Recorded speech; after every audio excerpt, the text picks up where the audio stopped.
This is Whispers of the Universe. Let the world slow down around you. Tonight, we step into the hush of shadows.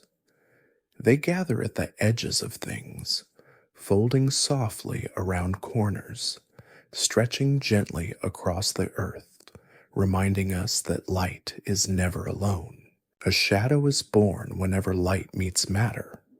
It is not an absence, but a signature, a mark of presence carved in darkness. Every tree, every stone, every body carries its own quiet twin. Even now, in the dimness of your room, somewhere beside you, a shadow lies, unseen yet faithful, a companion shaped exactly like you, stretching as you stretch, resting as you rest. To notice shadows is to notice relationship. Light pours down, objects stand in its path, and darkness bends in reply. It is a dance without music, a performance that has lasted since the first spark in the universe. Close your eyes for a moment. Feel the weight of darkness in the air. It is not heavy, yet it surrounds you, soothing, cooling, protecting. Shadows make the bright less harsh. They soften the edges of the world. Without them, light would glare endlessly, a fire with no rest. Our ancestors learned to read shadows. On the walls of caves, flames flickered and made images move, animals leaping, hunters chasing, spirits rising from stone. The first storytellers were not only drawing on rock, but on the living canvas of shadow. Every trembling hand of fire breathed motion into still pictures, and from those dances, myth was born. Later, shadows became timekeepers. A pole set in the ground, a column of stone, a stick planted in sand, its shadow marked the hours. Before clocks and bells, humanity looked to the shifting dark to know when to rise, when to pray, when to rest. The shadow was the silent voice of time. And yet, shadows are not only useful, they are also intimate. Think of walking at sunset. The world glows in orange and gold, and beside you stretches a second self, long-legged, elongated, a ghostly twin moving in silence. Children sometimes play with theirs, jumping to see the dark figure leap, waving to see it wave back. Even in games, we understand that the shadow is ours, not separate, not hostile, but inseparable. Still, shadows carry mystery. They hide details. They soften lines. They let secrets slip quietly into folds of night. That is why we fear them sometimes. In a room half lit, shapes seem uncertain. A jacket becomes a stranger. A chair becomes a crouching beast. Our imagination fills the silence, and the shadow answers with silence of its own. But shadows are not enemies. They are thresholds. They are the doorway between the known and unknown, the seen and unseen. Step into shadow, and you step into possibility. Every dream begins in shadow. Every birth emerges from the dark. The cosmos itself was born from the shadow of nothingness, a singularity blooming into light. Science, too, tells us this. The vast majority of the universe is not bright matter, but dark. Dark matter, dark energy. Names for shadows we cannot touch yet feel in their gravity, their silent shaping of galaxies. Even the heavens whisper that light without shadow is incomplete. Now return to yourself. Notice how the dark folds around your body. It is gentle. It does not rush. It accepts you fully, without demand, without judgment. Light reveals, shadows embrace. So tonight, let us wander together into this silent dance, not to escape the world, but to soften it, not to erase the light, but to cradle it. The shadow is not absence, it is presence in another tongue. It is the earth breathing slower. It is the universe reminding you rest is allowed. As you listen, let each sentence fall like a curtain of dusk. Let your mind drift the way shadows drift across stone, slow, inevitable, yet always tender. The shadow waits, and in its waiting, it welcomes you. The shadow outside is only half the story. There is another shadow, quieter, deeper, that follows us even when no light is near. Carl Jung called it the shadow self. It is the unseen companion within the mind, the collection of feelings, desires, and fears we hide from the daylight of our own awareness. Not evil, not shameful, simply hidden. Close your eyes and imagine yourself standing under a bright sun. Behind you stretches a long, dark outline. You may turn quickly, but you can never outrun it. So too with the inner shadow. You may deny it, push it into silence, but still it waits, trailing you through every choice. The shadow self is made of everything we refuse to accept. The anger we swallow, the jealousy we disguise, the grief we silence, the hunger we call unreasonable. All of these, pressed into the dark corners of the psyche, form a second figure, not visible, but palpable. And like the outer shadow, this inner twin moves as we move. When we pretend to be only calm, it trembles with the storm we deny.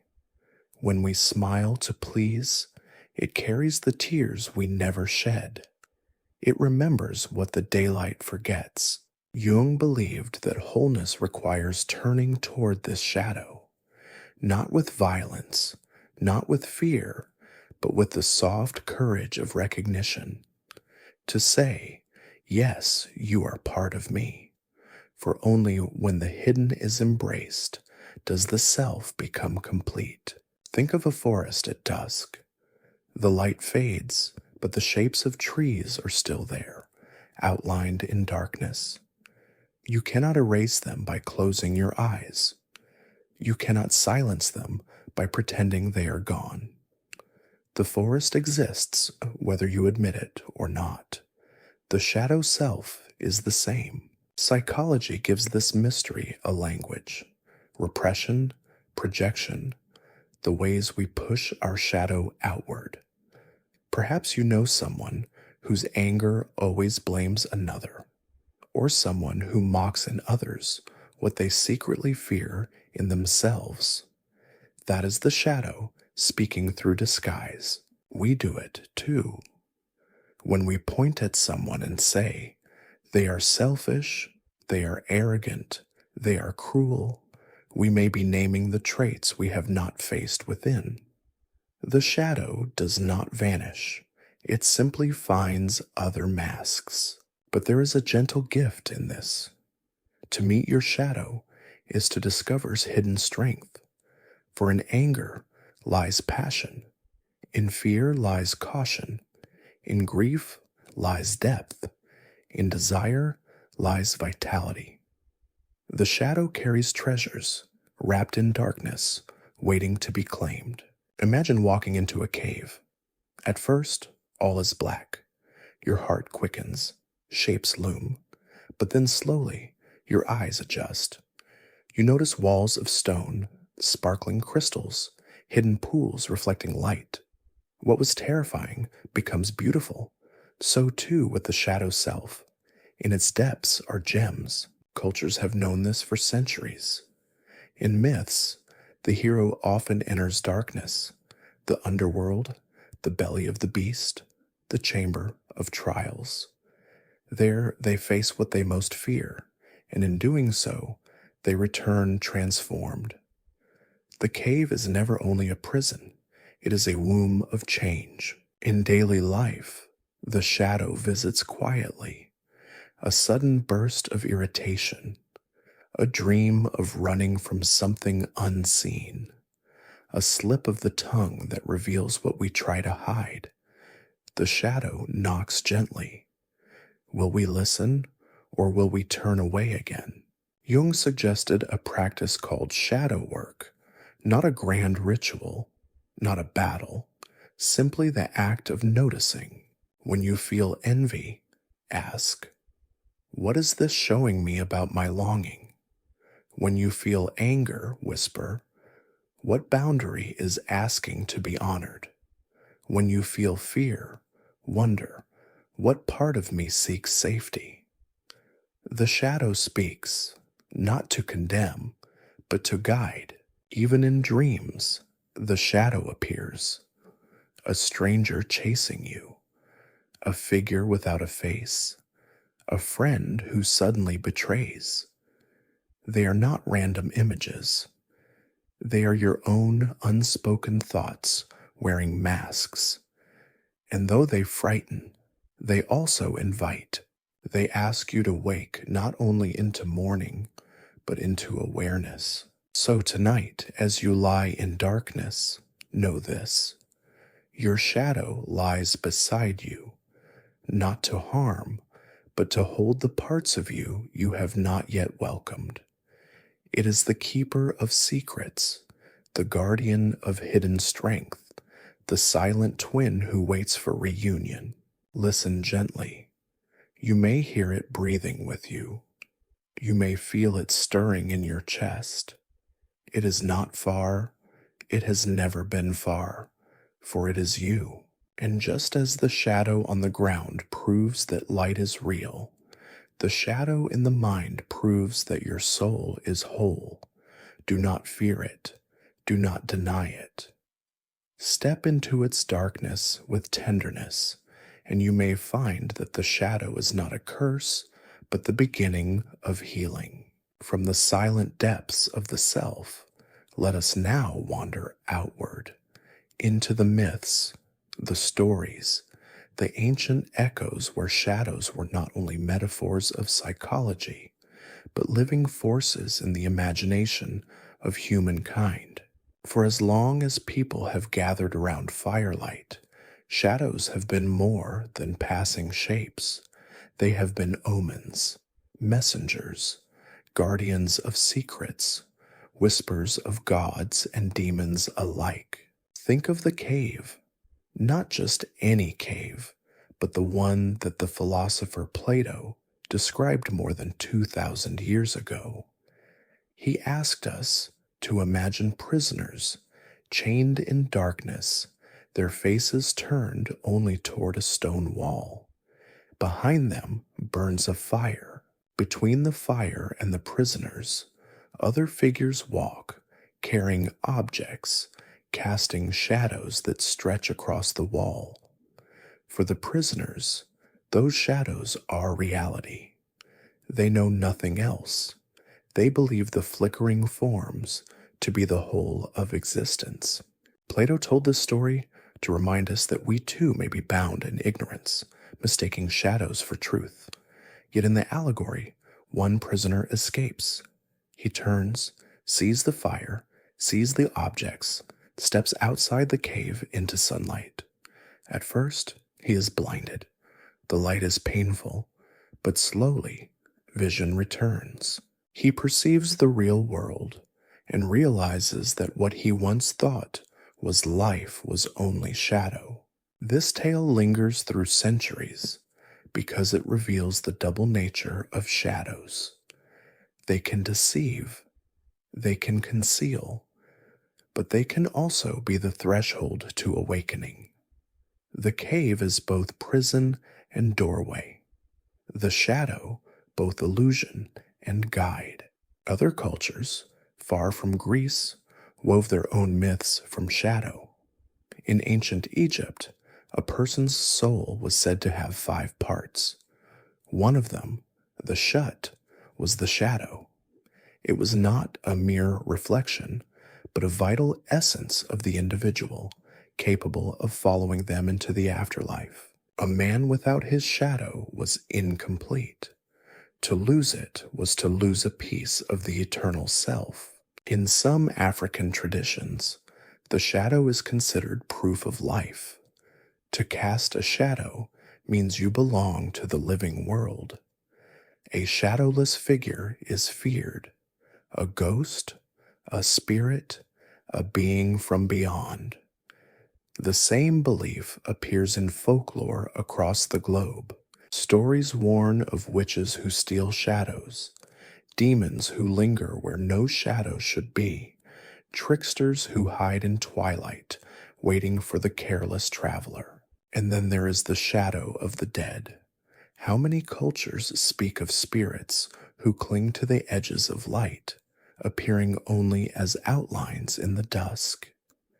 In Japan, tales of yurei describe souls wandering half seen, their presence marked not by form, but by shadow.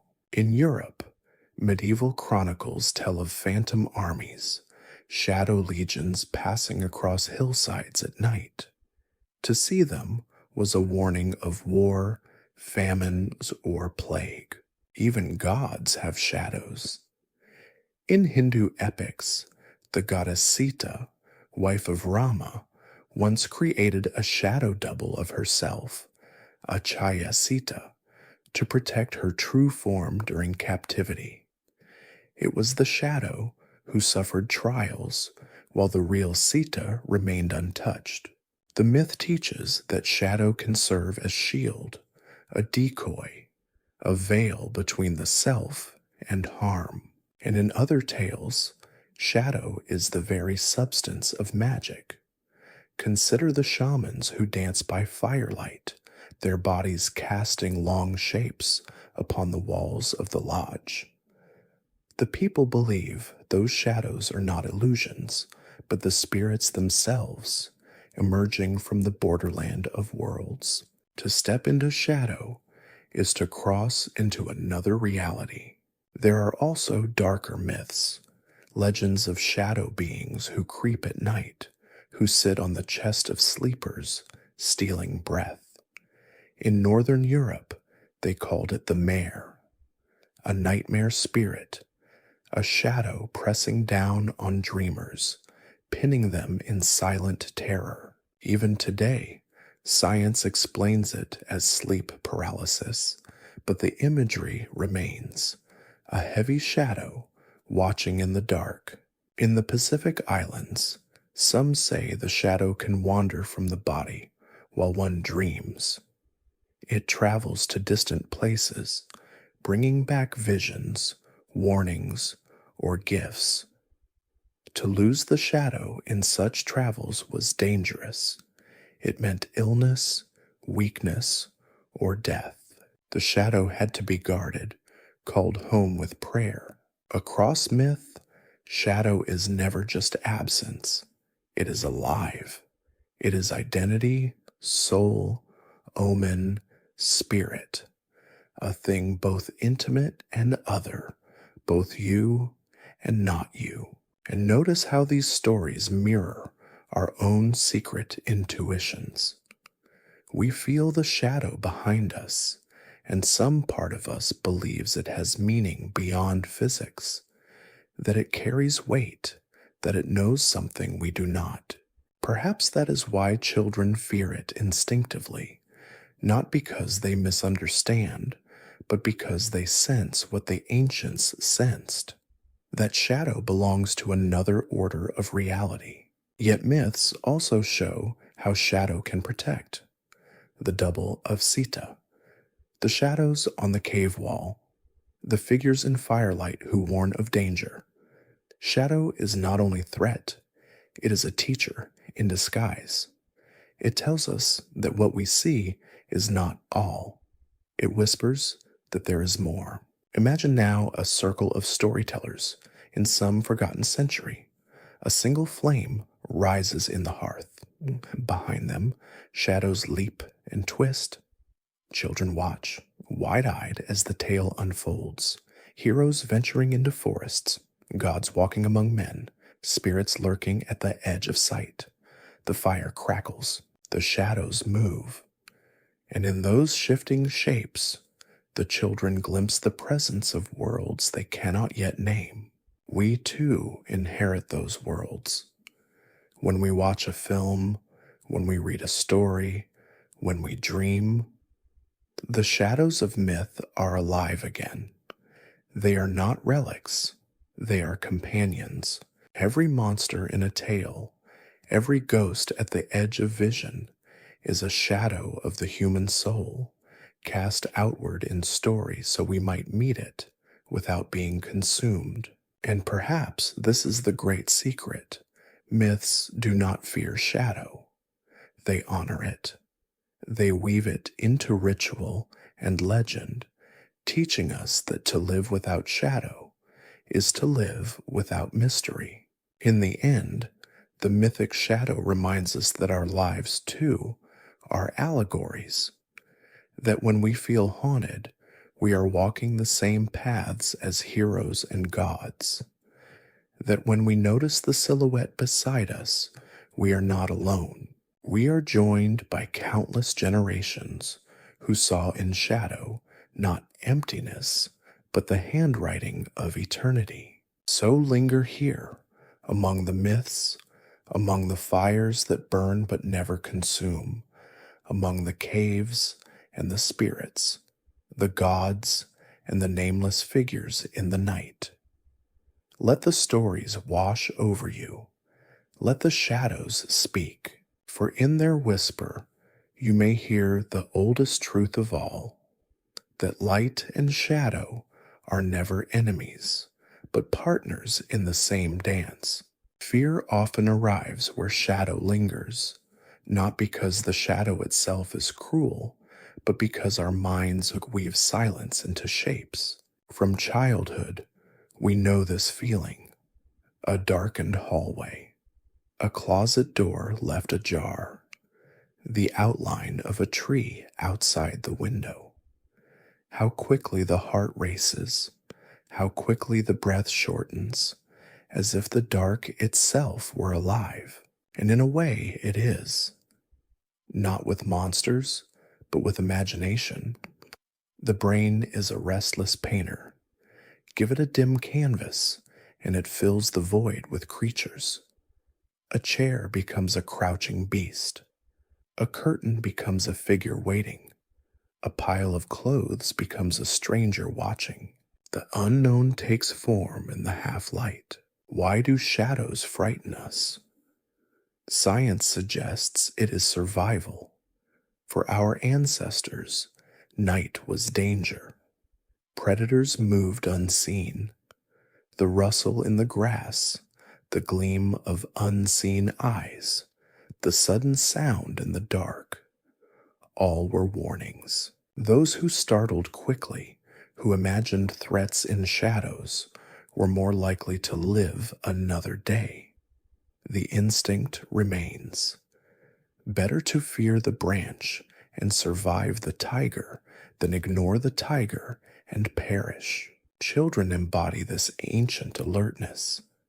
Ask any child to sleep in total darkness, and you may hear the trembling whisper, "Leave the light on." A small glow becomes a shield, a reassurance that the world is still visible, that shadows have boundaries. Yet the irony is simple. Light creates shadow. The brighter the lamp, the sharper the silhouette. We fear the very companions that light itself brings forth. Think of a flickering candle. Its flame dances. Its shadow doubles every movement. A hand passes in front, and the wall leaps with sudden giants. The imagination takes flight. Shadows stretch, distort, grow taller than truth. Storytellers have long known this power. Around ancient fires, Elders cast their hands into the glow, shaping birds, wolves, dragons on the stone walls. Children gasped in awe, half frightened, half enchanted. Even now, we sense that fear and wonder are siblings, born from the same shadow. Fear of shadows also feeds our stories. Ghost tales told at midnight, legends of figures without faces, whispers of beings seen only in outline. We do not fear the clear, the well-lit, the obvious. We fear the vague, the uncertain, the half-seen. The mind cannot resist filling the silence. There is also something personal in this fear. Shadows remind us of our limits. Vision is narrowed, certainty fades. We are not masters of the night. The world grows larger, and we grow small again. For a moment, we are children once more, seeking comfort in the warmth of another presence. But fear, when gentle, is not the enemy. It keeps us alert, keeps us humble, keeps us open to mystery. A shadowed path at dusk teaches us to walk slowly, to listen, to breathe. Consider how even the body reacts. The pupils widen, the skin tingles, every sound magnifies. Fear sharpens the senses. The shadow turns us into listeners, to the wind, to the earth, to the beating of our own hearts. Artists and poets have embraced this gentle fear. They understand that in trembling lies imagination, that the shiver of uncertainty can be transformed into beauty. A painting filled with deep contrast, a poem that whispers of the unknown, a song that trembles on a minor chord, all are children of shadow. Even religion acknowledges it. Temples keep inner chambers dim. Shrines glow with soft, flickering light. The faithful enter not into clarity but into shadow, where mystery is preserved. The fear is not terror, but reverence. The awareness that some truths are too vast to be held in full daylight. And so the gentle fear of shadows is a teacher. It asks us to pause, to respect what we do not know, to bow before what we cannot control. It reminds us that certainty is not always safety, and that wonder often hides in the half-seen. Imagine now that you are walking in a forest at night. The path is narrow. The moon filters through branches. Shadows stretch across the trail, long and trembling. Your breath quickens, your body stiffens. But then you notice something else. The music of crickets, the scent of pine, the softness of earth underfoot. The fear is real, but so is the beauty. The shadow does not only conceal, it also reveals. Without it, you would not notice the song of night, and perhaps that is the hidden gift. The gentle fear of shadows brings us into presence. It anchors us to the moment. It wakes us to every detail. It whispers, "Pay attention.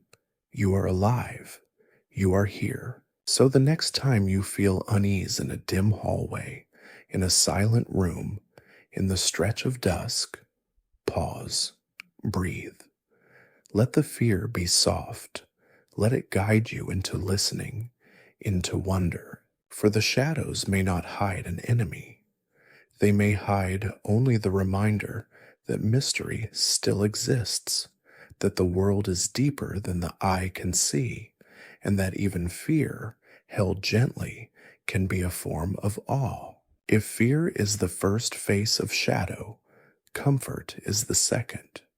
For shadows are not only haunting, they are shelter. They are refuge.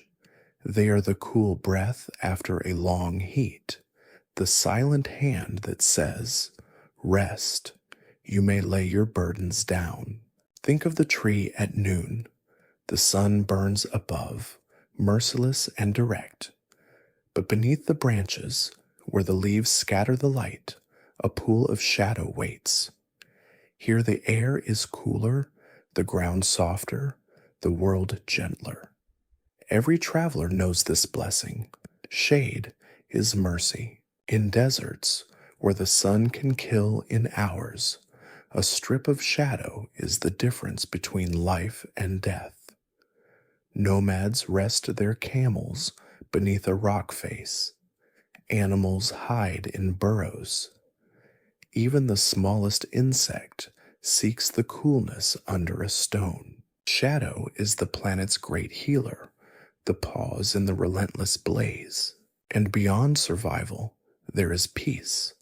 The comfort of shadows is not only physical but emotional. When the day overwhelms, we long for dim rooms, for curtains drawn, for the softness of dusk. Children nap best when the light is muted. Lovers find privacy in twilight. Elders sit content on porches, watching the shadows lengthen, as if the dark were rocking them into calm. Biology supports this truth. The body's rhythms respond to light and dark. Melatonin, the hormone of rest, rises as shadows fall. Cortisol, the stress companion, fades when brightness lessens. Our cells themselves sigh with relief when shadows arrive. Night is not only the absence of sun, it is medicine. Consider architecture. Great cathedrals, mosques, temples, all are built with shadow in mind. Arches rise high, stained glass filters light into softened hues, pillars cast long silhouettes across stone floors. Worshippers enter, and immediately the world hushes. Why? Because shadow calms the senses. It lowers the voice. It slows the breath. It creates space for reverence. Even in art, shadow comforts. Painters call it chiaroscuro, the play of light and dark. But notice, it is the shadow that makes the light bearable. Without the gentle dark around them, bright colors scream. With shadow, they sing. Comfort is not found in endless illumination, but in the balance of contrast. In literature, too, shadow is often the quiet friend. A room half lit becomes intimate. A landscape at dusk becomes poetic. Writers lean on shadow to cradle mood, to soften edges, to make space for reflection. A character pausing in twilight feels more human, more tender than one exposed in the noon sun. And what of our homes? Do we not choose lamps, not floodlights, curtains, not bare glass, candlelight, not search beams? We crave the dim, because in dimness we breathe. We do not live best in relentless glare. We live best where shadow holds us gently. Think of memory. Often, the moments we recall with love are shaded ones. An afternoon under trees, an evening walk in fading light, the quiet of a lamplit corner where a book waited on the table. The shadow made the moment soft, and softness became memory. Even science acknowledges that life requires shadow. Plants reach for light, yes, but they also rest in darkness.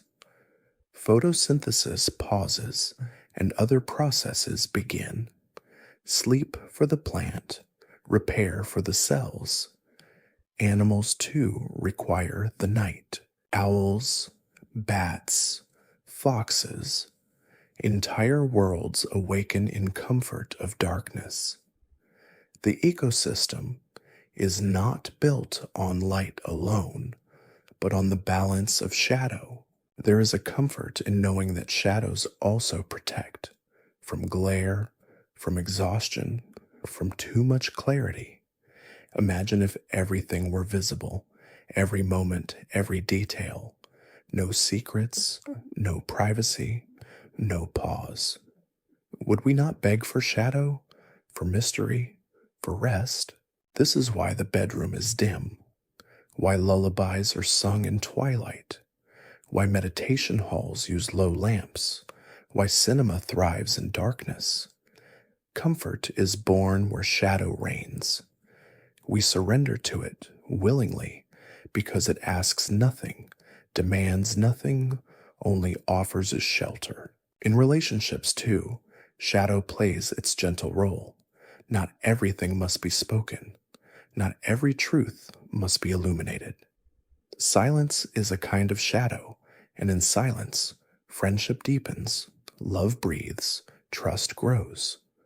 Comfort is not in endless words, but in the shadowed pauses between them. Let us return to the body once more. Have you noticed how the heart slows in dim light? How shoulders drop, how thoughts drift? It is as though the body remembers a cave, a forest, a womb. Shadow is our first home. We grew in it before birth. It is the most primal comfort we know. Perhaps that is why, in moments of grief, we seek the dark. We close the curtains. We retreat into night, not to vanish, but to heal. Shadow says, "Stay here, be hidden. The world can wait." And in that waiting, strength slowly returns. So the comfort of shadows is not an accident. It is ancient. It is woven into our biology, our cultures, our art, our souls. To trust the shadow is to trust that rest is necessary, that hiding is sometimes holy, that not everything must be in the light. Imagine now that you are lying in bed. The lamp is dim, the walls are softened by shade.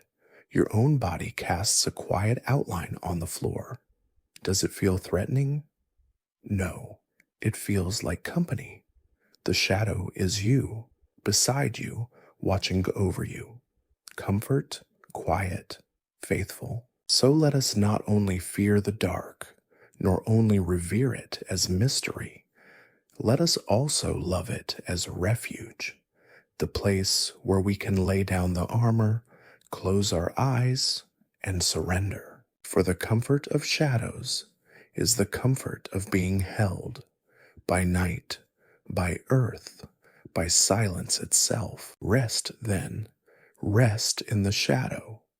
It was always meant for you. Shadows do not always sit still. They move. They breathe with the flame. They stretch with the turning sun. They swirl with bodies in motion. They are dancers, silent partners in the choreography of the world. Picture a fire at night. The flame bends and sways. Every flicker throws shadows outward, twisting them into giants, shrinking them into whispers, stretching them across the walls like living brushstrokes. Those who sit around the fire watch two performances at once, the fire itself and the dance of shadows it creates. In ancient times, this was theater. Hunters mimed their hunts by firelight, their bodies casting great animals on cave walls. Hands became antlers, torches became spears, shadows leapt, and stories came alive. This was ritual. This was memory. This was art born in the dark. Even today, the art survives. Shadow puppetry in Indonesia, in China, in Turkey, thin figures cut from leather or paper, lit from behind, their silhouettes moving across a white screen. The audience gasps, laughs, cries. The characters are only shadows, yet they carry all the weight of myth. The shadow moves, and imagination moves with it. There is something deeply human in this. We do not need detail. We do not need perfect clarity. The outline is enough. A moving shadow is suggestion, an invitation to the mind to finish the picture. Perhaps that is why it captivates us so. We are not passive observers, we are co creators. The shadow gestures, and our minds complete the dance. Science too notices this power. Our brains are wired to track movement. In the corner of vision, a flicker draws our attention instantly. It might be predator, prey, or nothing at all, but survival demanded we notice. And so shadows in motion still hold us, still pull the gaze, still whisper urgency, even when harmless. Think of a candle in your room. The flame bends to invisible drafts of air. Your own shadow stretches, bends, follows each gesture of your hand. Raise a finger, the wall responds. Turn your head, the dark double bows with you. It is a duet. You and your shadow moving together in a quiet waltz. There is poetry in this partnership. No dancer ever performs alone. Even in solitude, the shadow joins. On a street at dusk, your stride lengthens. Your shadow lengthens too. On a playground, children chase not only each other, but their silhouettes, jumping to see them leap, spinning to watch them whirl. The joy is doubled. Movement is echoed, life multiplied by two. Nature itself is a master of this dance. Watch trees in the wind. The branches sway, leaves flutter, and on the ground, their shadows ripple like waves on water. A forest in wind is not only sound, but a choreography of shade. Even clouds play their part. They drift across the sky, casting enormous shadows that glide over hills, turning day into momentary twilight, then passing, then returning again. The earth is never still. Its shadows dance endlessly. There is also time hidden in this dance. The sundial tells the hours not by numbers, but by shadows moving slowly, imperceptibly, across stone. What is time if not the movement of shadow? The day itself is a performance, sun rising, shadows long, sun overhead, shadows short, sun setting, shadows stretching once more until night takes the stage. Perhaps that is why moving shadows feel both magical and melancholic. They remind us that nothing stands still. Even when we do not notice, life shifts, light changes, time passes. A shadow never holds one shape for long. It is always becoming something else. Artists love this truth. Cinematographers place their actors in shadow so that movement feels alive, mysterious, charged with tension. Painters study how folds of fabric, how bodies in motion, cast shadows that suggest more than they reveal. The shadow's dance is the art of suggestion, the art of making the scene feel unfinished, inviting the eye to linger. And there is comfort, too. Moving shadows remind us that the world is alive. A still, frozen darkness feels heavy, but a dancing shadow feels playful. It reassures us, nothing here is fixed, nothing here is final. Everything moves, everything changes, and change itself is a kind of grace. Think again of firelight on a wall. How easily we lose ourselves in its rhythm. Not only the flame, but the shadows that leap beside it. It is hypnotic. It is soothing. It is as if the universe whispers, "Look, even darkness dances with you." There is a paradox here. The shadow has no substance. It is only the interruption of light. Yet when it moves, it feels alive, animated, spirited. Children giggle when their shadows wave. Adults smile at silhouettes of birds in flight. We know it is illusion, but we allow the illusion to enchant us. We want to believe that even our darkness can dance. Philosophy draws from this too. Heraclitus said all is flux, everything flows. Shadows prove it to us. They are change incarnate, form without permanence, shape without matter. To watch them is to watch impermanence itself, not tragic, but graceful. So next time you notice your shadow shift, pause. Watch how it lengthens when you lean. Watch how it bends when you bow. See how it never abandons you, never fails to join the dance.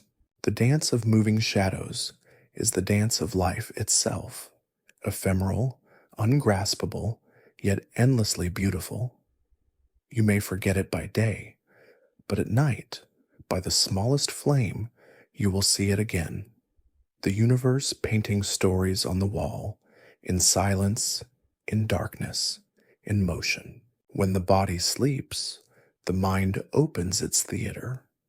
Scenes unfold without rules, characters appear without invitation, and stories weave themselves from silence. In that shifting landscape, shadows walk freely. Dreams are already strange, but shadows inside them, they hold a particular weight. They are darker than the night outside your window. They are older than memory. They are familiar yet unrecognized.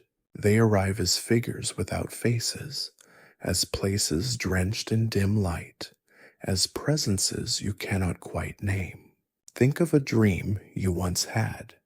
You were walking down a hallway. Doors lined the walls, but all were closed. At the far end, a shadow stood. You woke before reaching it. The figure never spoke, yet the silence clung to you in the morning. That is the nature of dream shadows. They do not explain, they simply linger. Psychologists like Carl Jung believed these figures are not accidents. They are the shadow self breaking through the veil of sleep. In daylight, we repress, we deny, we distract. But at night, when the guard of consciousness relaxes, the hidden walks forward. A dream shadow may be anger never expressed, grief never cried, desire never admitted. It wears no name, but it belongs to you. Modern neuroscience adds its own view. Dreams, they say, are the brain sorting memory, processing emotion, repairing the fragile fabric of the mind. The shadow in a dream, then, may be memory's outline, a trace of fear, a leftover of longing, a shape made from fragments of thought. Science explains the mechanism, but not the mystery. For even if we know why, the dream still feels like more. Cultures across the world have given names to these nocturnal shadows. In ancient Greece, dreams were thought to be messages from gods. A shadowy figure visiting in the night could be a divine messenger, warning or guiding. Among some indigenous peoples of the Americas, dreams are travels of the soul. The shadow encountered there is a spirit teacher, a guide to another world. In medieval Europe, the shadow in dreams was often demon, tempter, or omen of death. In East Asia, dream shadows were sometimes ancestors, visiting in silence, reminding the living of forgotten duties. No matter the culture, shadows in dreams are never neutral. They carry weight. They demand attention. They press on the heart long after waking. Why is this so? Perhaps because the dream amplifies what the day ignores. Our fears, muted in daylight, become towering in nightscapes. Our longings, whispered in waking, become bold in dream shadow form. A stranger chasing us, a faceless crowd watching, a room filled with dim, pressing shapes. They are not random. They are our inner lives made visible in the theater of sleep. Sometimes, dream shadows protect. You dream of being lost, but a shadowy figure walks beside you, silent, steady, never letting you fall. You do not know who it is, but you wake with comfort, as if someone unseen is watching over you. Other times, they terrify. Nightmares of shadows pressing on the chest, suffocating breath, pinning the body in place. Science calls it sleep paralysis, but centuries of myth have called it the shadow man, the night hag, the dark intruder. The terror is real. The shadow becomes weight, and weight becomes fear. But even nightmares hold lessons. To face a dream shadow is to face oneself. The terror may be nothing more than the reflection of unspoken truth. To acknowledge it, to turn toward it, is sometimes enough to release its grip. Artists have long been fascinated by this. Poets write of shadowy dream figures that whisper riddles. Painters capture nightscapes where vague forms hover. Composers set music to the tension of dream-dim corridors, melodies that sway between comfort and unease. The shadow inspires because it is endless in suggestion, and yet not all is dark. Shadows in dreams can be playful too. Children sometimes dream of chasing their own silhouettes. Adults may dream of dancing figures, partners made of nothing but outline. The shadow becomes companion, not enemy. It joins the dance of imagination, reminding us that not every darkness is a threat. There is also something deeply human in waking with mystery. A bright dream fades quickly, but a shadowy dream lingers. Why? Because the mind keeps asking, who was that? What did it want? Why did it stay silent? The unanswered question becomes the echo, and the echo keeps us listening long after the dream dissolves. Perhaps this is the true comfort of dream shadows. They remind us that life itself is unfinished, that not every question has an answer, that mystery is part of our fabric, and that in sleep, when the conscious mind surrenders, mystery steps forward with gentle authority. Imagine now that you are drifting, your body heavy, your breath slow. A dream opens like a door. You walk into a garden at twilight. The trees glow faintly, but at the edge of the path, shadows gather. They do not threaten, they do not chase, they simply wait. You feel their eyes, yet you are not afraid. Something in you understands. These are your own hidden selves, standing patient, waiting to be seen. You may not remember this dream in the morning, but your body will. The breath will be calmer. The heart will be steadier. The shadow within has spoken, and in listening, even unconsciously, you have begun to heal. So the next time you wake from a dream with shadow in it, do not push it away. Do not say it was nothing. Whisper instead, I saw you, and then let it fade. For shadows do not need to stay. Their gift is in the glimpse. Their power is in the reminder that you are more than you know. Shadows and dreams are not curses, but companions of the night. They are your own voice in disguise, your own longing in silhouette, your own wisdom wearing a cloak of dusk. They come not to harm, but to speak in the only language the sleeping mind understands, the language of shadow. Memory is never whole light. It is always touched by shadow. What we recall is never exact, never perfect, never full.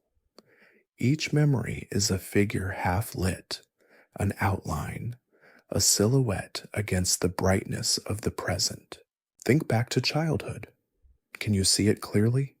The face of a parent bending close, the laughter of friends on a summer street, the sound of a bell at school. It is there, and yet not there.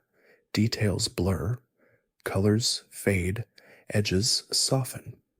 The past arrives not as clarity, but as shadow. Neuroscience tells us memory is not a photograph, it is a reconstruction. Every time we recall, the brain rebuilds the scene from fragments, and like a sculptor working in dim light, it may add, it may remove, it may misplace. Over time, the original grows dim. What remains is impression, shadow, not sun. But perhaps this is mercy. If every detail of every day burned bright forever, we would drown in light. The shadow of forgetting allows us to move, to heal, to grow. We keep what matters most, and the rest dissolves into dusk. Philosophers have long compared memory to shadow. Plato wrote of impressions as shadows of the eternal forms. Augustine spoke of memory as vast halls filled with dim recesses. Proust described memory as fragments rising like figures from mist. Always the image is the same. The past is shadowed, partial, unfixed. There is sorrow in this. We long to hold the past with full brightness. We ache for the clear voice of the lost, the exact smell of childhood kitchens, the perfect face of those now gone. But the mind gives us shadows instead. It is what remains when the body of time has already walked away. And yet, shadows of memory are not empty. They are tender, they soften pain, they make the unbearable bearable. Think of grief. At first, it is sharp, blinding in its brightness of loss. But with time, the memory grows gentler, wrapped in shadow. You no longer hear every detail. You no longer feel every ache. Instead, you see an outline, a silhouette of love. The shadow of memory becomes a shelter for the heart. Art understands this. Poets speak of recollection as twilight. Painters blur the background of portraits, leaving faces sharp, bodies dissolving into shade. Music itself often feels like memory, notes rising, fading, lingering only as echoes. Shadow and memory are woven together, both fragile, both fleeting, both beautiful in their incompleteness. Science adds another layer. Memories stored in the hippocampus shift over time to the cortex. During sleep, they are replayed, reshaped, strengthened, or erased. This process is imperfect. What survives is not the whole, but the essential. We are, in a way, creatures of selective shadow, carrying not the sun of the past, but its silhouettes. Consider photographs. They seem like perfect memory, and yet, when we look at them years later, they too feel shadowed. Faces once sharp seem distant. Even frozen light cannot stop the dimming, because memory lives not in paper or pixels, but in the shifting shadows of the mind. There is comfort in this truth, to know that forgetting is natural, to know that shadow is part of remembering, to accept that we carry outlines, not full bodies of the past, and in those outlines the meaning condenses. We may forget every word of a conversation, but remember the warmth of being loved. We may forget the exact look of a house, but remember the shadow of safety it offered. Shadows of memory hold essence more than detail. Imagine walking through an old home. Rooms are empty now. Dust gathers, but the shadows of memory remain. You see them in corners, the echo of laughter, the trace of tears, the silent shape of someone once sitting by the window. You cannot touch them. You cannot call them back, but you feel them, and in feeling them, you are not alone. Memory also plays tricks. Sometimes shadows appear where nothing was. False memory. The brain invents outlines, fills gaps with imagined shapes. You are sure you recall it. The trip, the voice, the word. But it never happened. Even here, memory moves like shadow, bending, stretching, never fully still. Dreams and memory share this kinship. Both cast shadows, both blur lines, both leave us uncertain of what was real. Perhaps that is why the shadow appears so often in both. The mind itself is shadow weaver, painting our inner lives not with blazing sun, but with soft dusk. And what of collective memory? Nations, cultures, families, they too hold shadows of the past, stories told and retold, legends reshaped, histories that's half lit. The comfort of tradition is often the comfort of shadow, clear enough to guide, dim enough to soften. We do not carry the whole, but the silhouette of belonging. There is beauty here. The shadow of memory makes space for imagination. The parts forgotten become the canvas on which we paint new meaning. The past does not trap us because it is not whole. Its shadows give us freedom to reinterpret, to create, to become. So next time you strain to remember and find only fragments, do not despair. The shadow is enough. It carries the essence. It keeps what matters. The rest has dissolved into mercy. Memory's shadows are not failures. They are proof that we are living forward, that the past must soften for the present to shine, that even love, once sharp with ache, can turn gentle in recollection. And when you close your eyes tonight, you may find yourself walking again through the corridors of memory. Do not expect clarity. Do not demand detail. Let the shadows speak instead. They will not give you every fact, but they will give you truth, the kind that lingers, the kind that comforts, the kind that whispers, what you loved is never gone. It only lives now in the shadow of memory. Art has always been a dialogue between light and shadow. Without shadow, there is no depth. Without contrast, no meaning. From the first cave paintings to modern cinema, artists have leaned on shadow to reveal what brightness alone cannot. Imagine the earliest human paintings. Torches flickered in caves, casting long shadows across stone walls. Figures of bison and deer were drawn not only in pigment, but in the interplay of dimness. The paintings lived because shadows moved with them. Light gave them form, but shadow gave them soul. Centuries later, in Renaissance Italy, painters discovered chiaroscuro, the dramatic contrast of light and dark. Leonardo da Vinci, Caravaggio, Rembrandt, they understood that a face bathed in shadow could speak more than a face in full light. A saint half illumined, a sinner half hidden, a scene where the eye is drawn to the boundary between glow and gloom. The shadow here is not background. It is voice. It is emotion.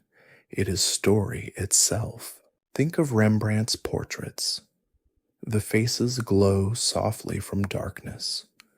The background vanishes into shadow, so that what is revealed feels precious, intimate. The shadow does not erase, it frames. It tells you where to look, and in doing so, it tells you what matters. In Eastern art, shadow plays differently. Japanese aesthetics speak of yugen, a beauty of the hidden, the subtle, the suggestive. Tea houses are designed with dim alcoves. Calligraphy hangs in half light. Gardens glow most beautifully at dusk. The shadow is not lack, but abundance of quiet. In the famous essay In Praise of Shadows, Junichiro Tanizaki writes that true beauty lies not in glare, but in the depth of dimness. A lacquered bowl gleams more richly in shadow. A paper screen glows more softly when light is subdued. Art here is not a conquest of darkness, but a marriage with it. Literature, too, is filled with shadows. From the myths of Hades to Shakespeare's stage, writers have always known that darkness carries drama. Macbeth sees a dagger before him, a shadow of his ambition.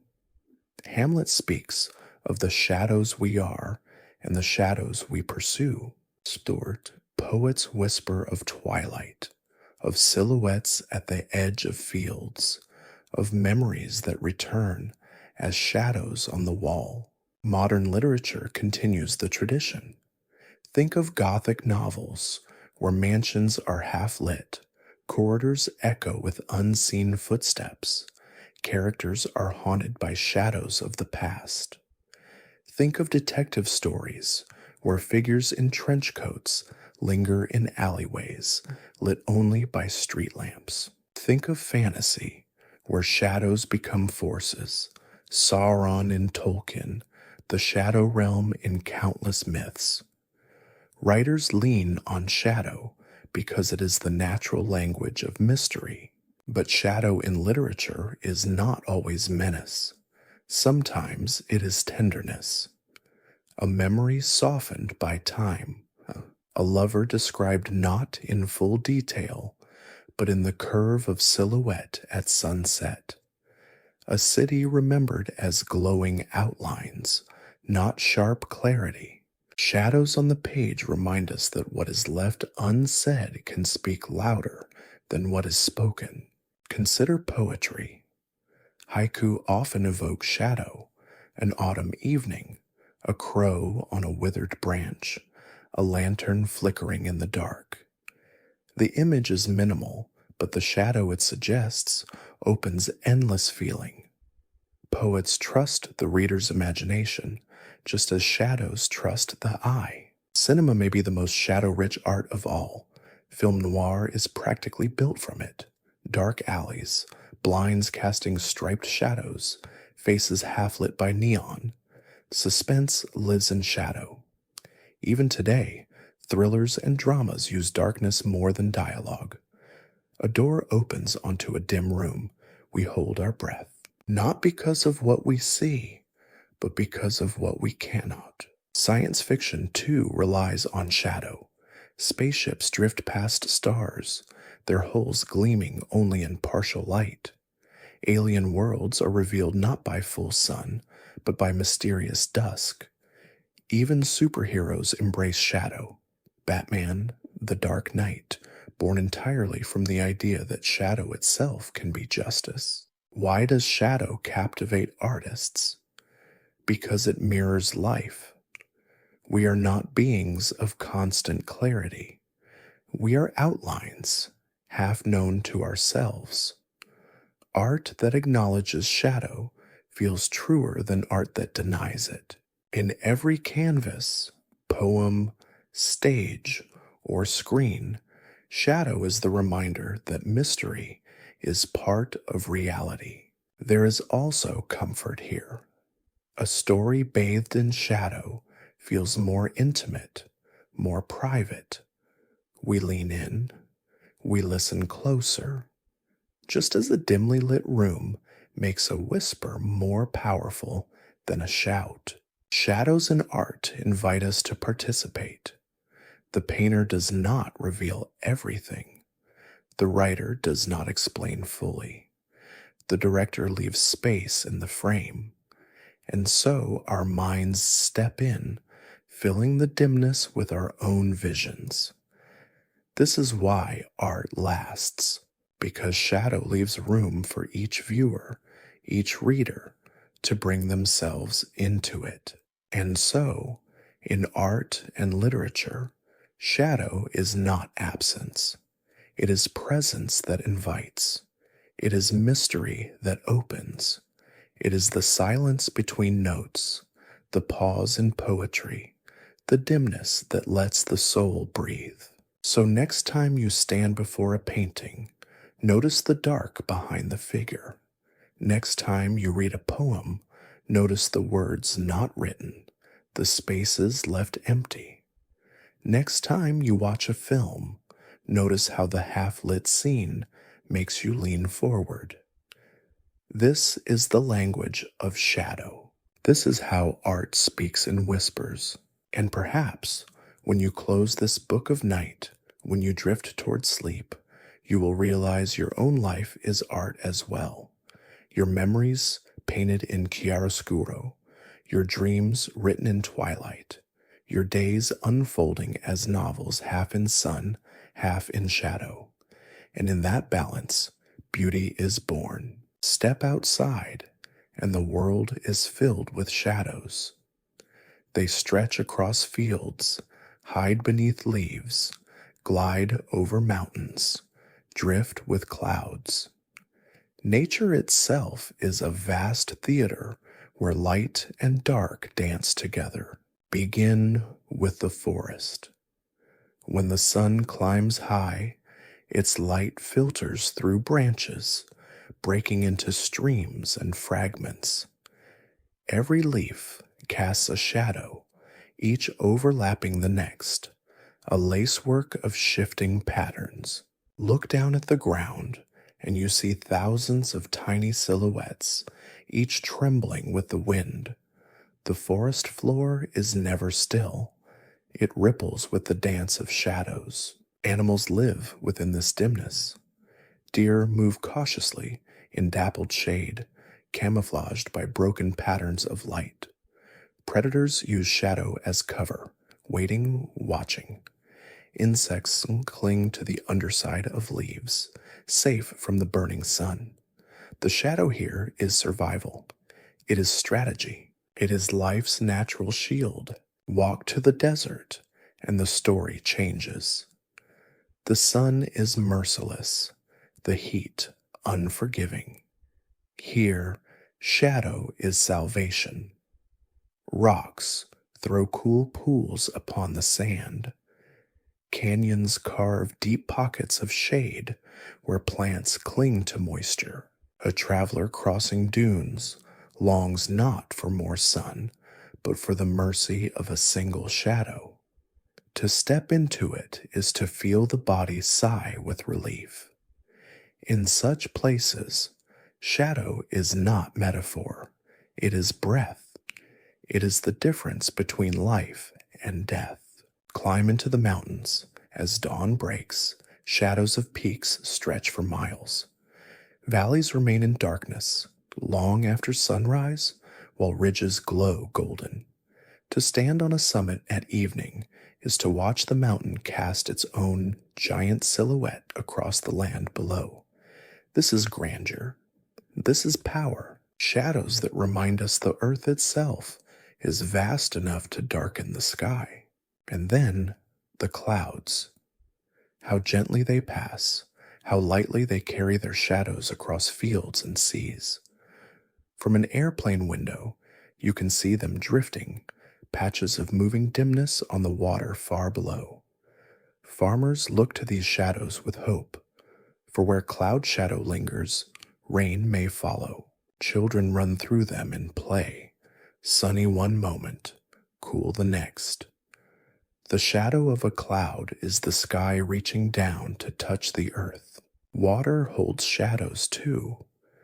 Stand beside a lake at evening. Trees lean over the surface, their reflections darker than their bodies. Fish glide beneath, shadows of shadows. Every ripple distorts the outlines, turning reality into dream. At night, the moon throws a silver path across the waves, and the waters answers with depths of shadow. The play of light and dark on water is one of nature's oldest lullabies. Even the smallest creatures live by shadow. Birds seek shade for their nests. Frogs crouch beneath stones. Bats emerge at dusk when shadows stretch long enough to hide their flight. Corals in the ocean, though thriving on sunlight, also depend on shadowed crevices to shelter the fish that keep their reefs alive. Life multiplies in the balance between glare and gloom, and then the grandest shadows of all, those cast by celestial bodies. During a solar eclipse, the moon's shadow races across the earth, plunging day into night. Birds fall silent, air grows cool. Humans gather in awe, watching the sky dim under a cosmic shadow. It is one of the rarest reminders that light is never sovereign, that shadow too has dominion. At night, our own planet casts its shadow into space. During a lunar eclipse, the Earth's dark curve slides across the moon. We look upward and see our home projected in silence. To witness it is to understand we too are shapers of shadow. Science calls these movements predictable, a matter of orbits and geometry. But standing beneath them, the experience is mythic. A cosmic dance of shadows reminds us we belong to something vast, something older than memory. Shadows in nature also inspire rhythm. Day itself is marked by them. Morning begins when long shadows stretch. Noon arrives when shadows shrink. Evening deepens when they return, lengthening until night swallows all. Time is written not only in clocks, but in the changing shapes of shade. Sundials, ancient and patient, prove that to follow shadow is to follow the hours of life. And there is beauty, so much beauty, in the natural artistry of shade, patterns of light on a stone path, the silhouette of birds against twilight sky, the hush of woods where sun barely enters. Painters have tried to capture it, photographers chase it endlessly, poets bow to it in words. Yet no art equals the quiet truth of standing still and watching nature paint with shadow itself. Even silence feels different in shadow. Sit in an open field under blazing sun, and you are exposed, restless, uneasy. Step beneath a tree, and the silence deepens. You feel held, sheltered. Shadows change not only light, but sound, temperature, mood. They are architects of experience. And what of us? We too are creatures of shadow. Our bodies seek it instinctively. Our minds calm in its presence. We wander forests, set deserts, mountains, seas, and everywhere we go, shadow shapes our path. It is never absence. It is structure. It is guide. So the next time you walk outside, pause. Notice the ground beneath trees. Notice the mountain stretching its outline across valleys. Notice the cloud drifting, its shadow brushing the earth like a gentle hand. These are not accidents. They are nature's language. They are how the world reminds us that beauty is not only in the blaze of sun, but in the hush of shade. In the dance of nature, shadow is not a secondary partner. It is equal, essential, eternal. And if you listen closely, in the rustle of leaves, in the hush of twilight, you may hear the earth itself whisper, "Rest in the shadow. I made it for you." Light and shadow are never enemies. They are partners in an ancient dance. One cannot exist without the other. Together, they shape the world, sculpting depth, revealing form, teaching us that beauty is born from contrast. Look at the morning. The sun rises, and with it, shadows stretch long. Every tree casts a double. Every mountain carves its outline. The land looks alive with movement, not only from light, but from the shadows that respond. By noon, the sun climbs high, and shadows retreat, huddling close to the feet of things. At evening, they return again, stretching into giants as the sun bows low. Day itself is a cycle of shadows play. Artists have always understood this. A flat, shadowless world feels false. Add light and dark together, and suddenly depth appears. A face becomes human. A landscape gains soul. It is the contrast that awakens truth. The painter Caravaggio filled his canvases with fierce darkness, allowing light to cut in dramatically, so that holiness and violence alike felt immediate, tangible. Without shadow, his saints would be pale ghosts. With shadow, they breathe. Nature writes the same lesson. Stand by a river at dusk. The water glows with orange fire, but it is the dark reflection of trees that gives the glow its drama. The sun itself is blinding, but the earth's shadows make it bearable, make it beautiful. Even the sky depends on shadow. Clouds glow white only because shadows carve their curves. Without the dark, they would be flat, featureless, unreal. Philosophy, too, sees this truth. Heraclitus said, "You could not know light without darkness." The human heart echoes the same. We recognize joy because we have walked through sorrow. We savor peace because we have tasted fear. Just as the eye needs shadow for depth, the soul needs shadow for meaning. There is rhythm in this play. Light advances, shadow retreats. Shadow advances, light fades.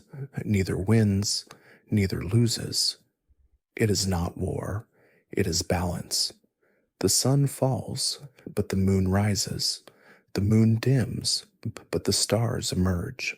The sky is never empty. It is always full of shifting partners, trading places in the eternal dance. Science reveals another layer. Our vision itself works because of contrast. The retina of the eye detects edges, differences, changes. We do not see absolute brightness. We see light and shadow together.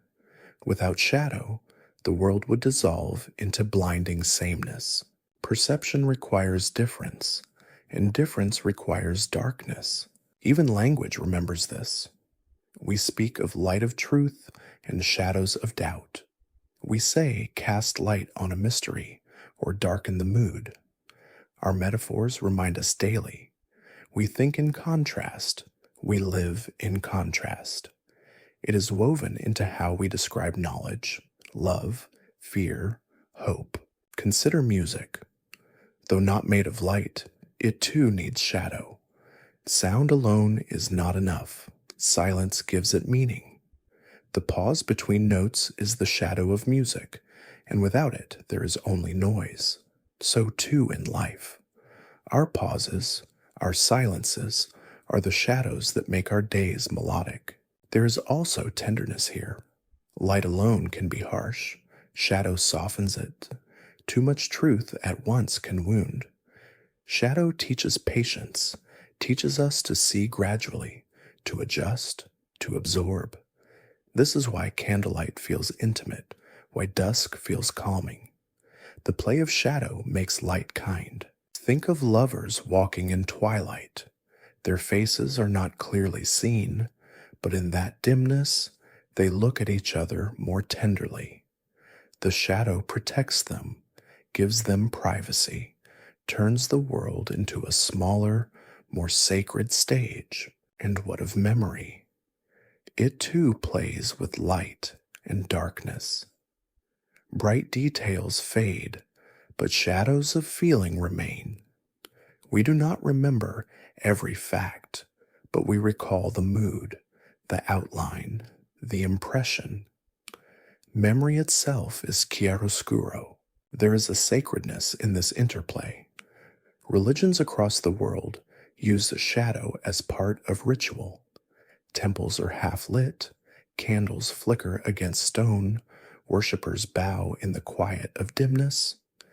The divine is never revealed in full blaze. It dwells in half light, where the mystery can breathe. The play of light and darkness also teaches humility. We cannot hold only one. We must live in both. Every life has brilliance, and every life has shadow. Denying one is denying the whole. To walk fully, we must accept that joy and sorrow, hope and despair, clarity and confusion are partners. We are chiaroscuro beings, lit and shadowed, complete only in contrast. So next time you notice light streaming in a window, pause. Look at the way shadow falls across the floor. Notice how the two are inseparable.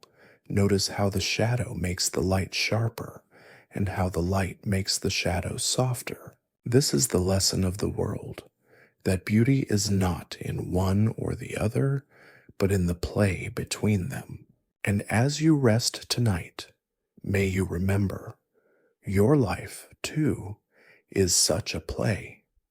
Your laughter is brighter for your tears. Your strength is deeper for your fears. Your light is real because of your shadows. Do not run from either. Let them dance. Let them teach. Let them remind you that wholeness is not the absence of shadow, but the embrace of both. Every shadow has a beginning. It is born the instant light meets matter, not before, not after. At that precise crossing point, where photons collide with the solid world, the miracle of shadow appears. Imagine the sun rising. Its light pours across the horizon, touching mountains, trees, houses. Where the light cannot pass, a shadow forms. It is not a thing of its own. It has no weight, no texture, and yet it feels real. A presence shaped entirely by absence. Science tells us the process is simple. Light travels in straight lines. When an object interrupts, the region behind it receives less light. That absence is what we call shadow, but simplicity does not make it less profound. For from this basic interaction emerges an entire world of beauty, mystery, and meaning. There are types of shadows, each with its own birth. The umbra is the darkest heart, the place where no light at all can reach. Stand in the umbra, and the world feels still, as if wrapped in night. The penumbra is gentler, a gradient of half light, edges soft, forms dissolving. And beyond that lies the antumbra, a paradoxical place where shadow itself can reveal a halo of light.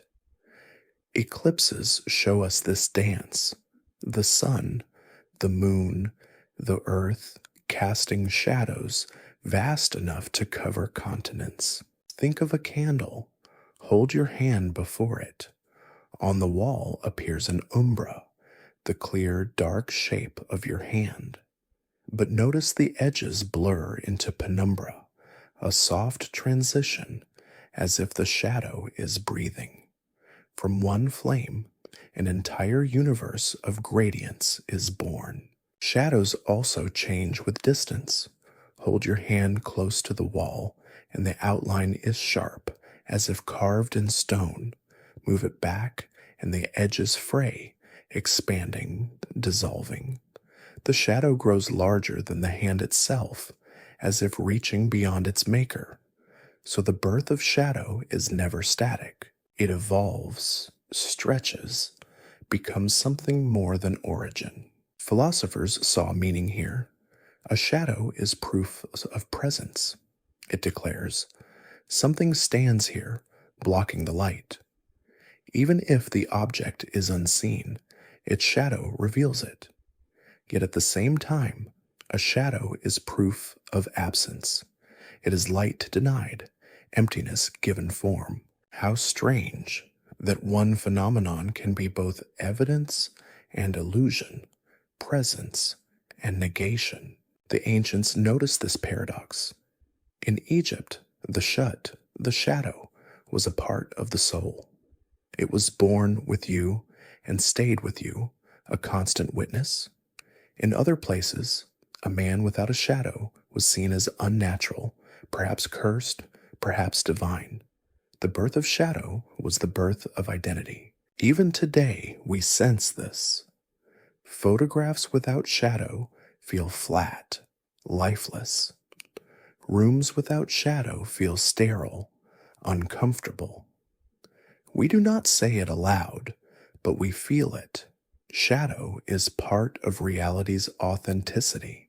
There is also wonder in cosmic shadows. The birth of an eclipse is nothing more than alignment. The sun blazes. The moon steps between. Its shadow falls upon Earth, racing at hundreds of miles per hour. For a few minutes, cities plunge into night. Stars appear at midday. Animals fall silent. Humans gaze upward in awe. A shadow, born from simple geometry, becomes an event of wonder. Shadows are also born in water. A fish swims beneath the surface. Above it, the sun strikes. Beneath it, a dim twin glides across sand. Every ripple reshapes it. Every wave distorts it.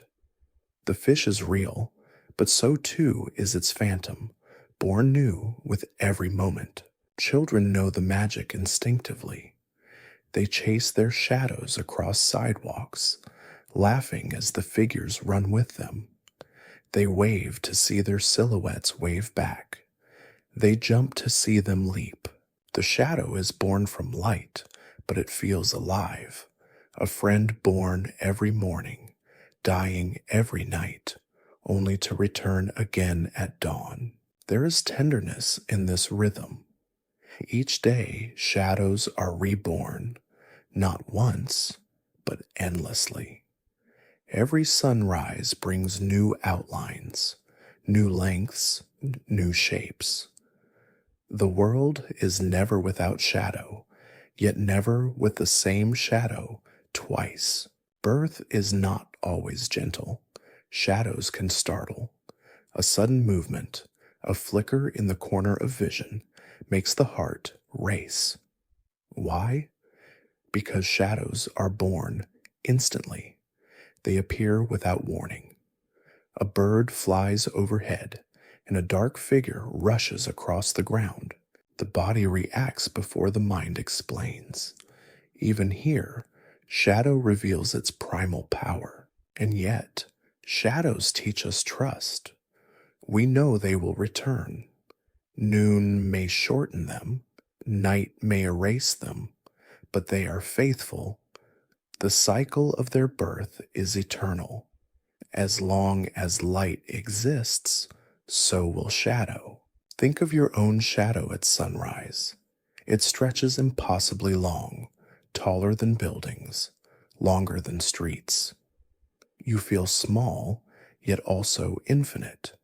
You are one figure, but your shadow multiplies you. extending you into the world. In that moment, you are not only body, you are also the dark twin, walking silently beside. Perhaps this is why shadows comfort. They remind us we are not alone. Something follows, something witnesses, something, though formless, confirms our place between light and dark. So the birth of shadows is not just physics, it is philosophy, it is poetry, it is the universe whispering, wherever light touches matter, there I will be, the faithful dark, the silent twin, born again and again, as long as light endures. Time itself is invisible.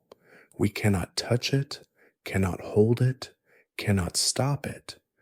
And yet, since the beginning, humanity has measured time through shadows. Long before clocks ticked, before bells rang, before sand slipped in glass, the shadow marked the hours.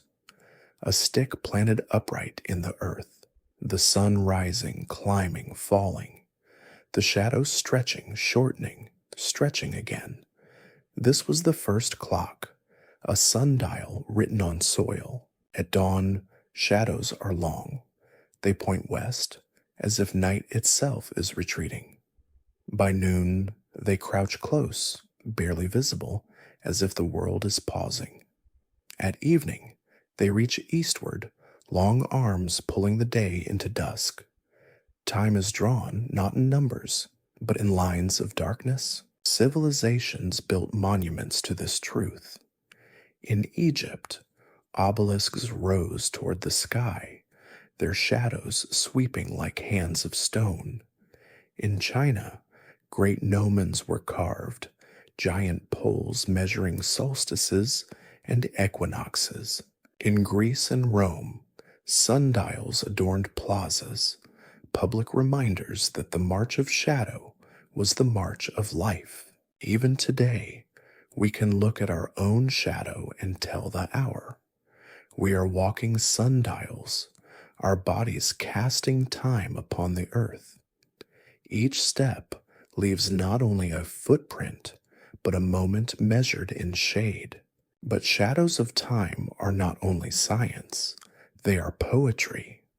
They remind us that time is never still. Every passing cloud, every shifting tree branch, every tilt of the earth, shadows flow with them, writing time as a river of dark across the ground. Think of childhood afternoons. You played outside, and as you ran, your shadow ran too. At first small, then lengthening as evening came. You did not notice the sun sinking, but you saw the shadow grow, stretching, reminding you that the day was ending. Memory itself is full of shadows of time. Philosophers see this clearly. Plato spoke of time as a moving image of eternity. Augustine said he knew what time was until someone asked him to explain. And poets echo the same. They call time a shadow, a fleeting outline, never solid, always slipping. For what is the past but a shadow left behind? And what is the future but a shadow waiting ahead? Science gives us new shadows of time. Think of Einstein's relativity. Light bends near gravity. Shadows of time itself warp and curve. The ticking of a clock on a mountain differs from one at sea level. Time stretches, compresses, its shadow shifting with the weight of the universe. Even black holes are born of this mystery. At their edge, light itself cannot escape. Time halts, frozen in eternal shadow. The cosmos whispers, time and shadow are siblings, inseparable, eternal. There is also tenderness here. Shadows of time soften memory. We do not remember every detail, only the outlines remain. A face in dim recollection, a room half lit in thought. The past is never blazing sun, It is twilight. Time cloaks itself in shadow so that we may carry it gently. Consider architecture again. Cathedrals, temples, mosques, they are sundials of spirit. Light enters through windows, marking hours of prayer. Shadows crawl across marble floors, reminding worshippers that time belongs not to them, but to the eternal. And in literature, shadows of time are everywhere. Yesterday is but today's memory, and tomorrow is today's dream, wrote Khalil Gibran. Both memory and dream are shadows, forms without substance. We live always in the present, yet surrounded by silhouettes of what has passed and what has not yet come. Think of evening. You walk outside. The day cools. Your shadow stretches impossibly long, as if time itself were pulling you forward. Each step feels heavier, not from fatigue, but from the weight of hours carried. The shadow does not lie. It tells you the day is ending. And then, night. Shadows vanish into the dark. Time itself feels different, slower, more fluid. We sit by lamps, listen to silence, and feel hours expand. In shadow, time loses its precision and becomes sensation. One moment can feel endless, one night can vanish in a blink. This is why lovers choose twilight, why poets write of dusk, why mystics pray in the quiet hours before dawn. Time feels thicker in shadow, as if eternity brushes against the skin. Even technology, in its brilliance, cannot escape shadow's clock. Atomic clocks measure vibrations, satellites beam signals, yet all remain bound to the shifting dance of light and dark.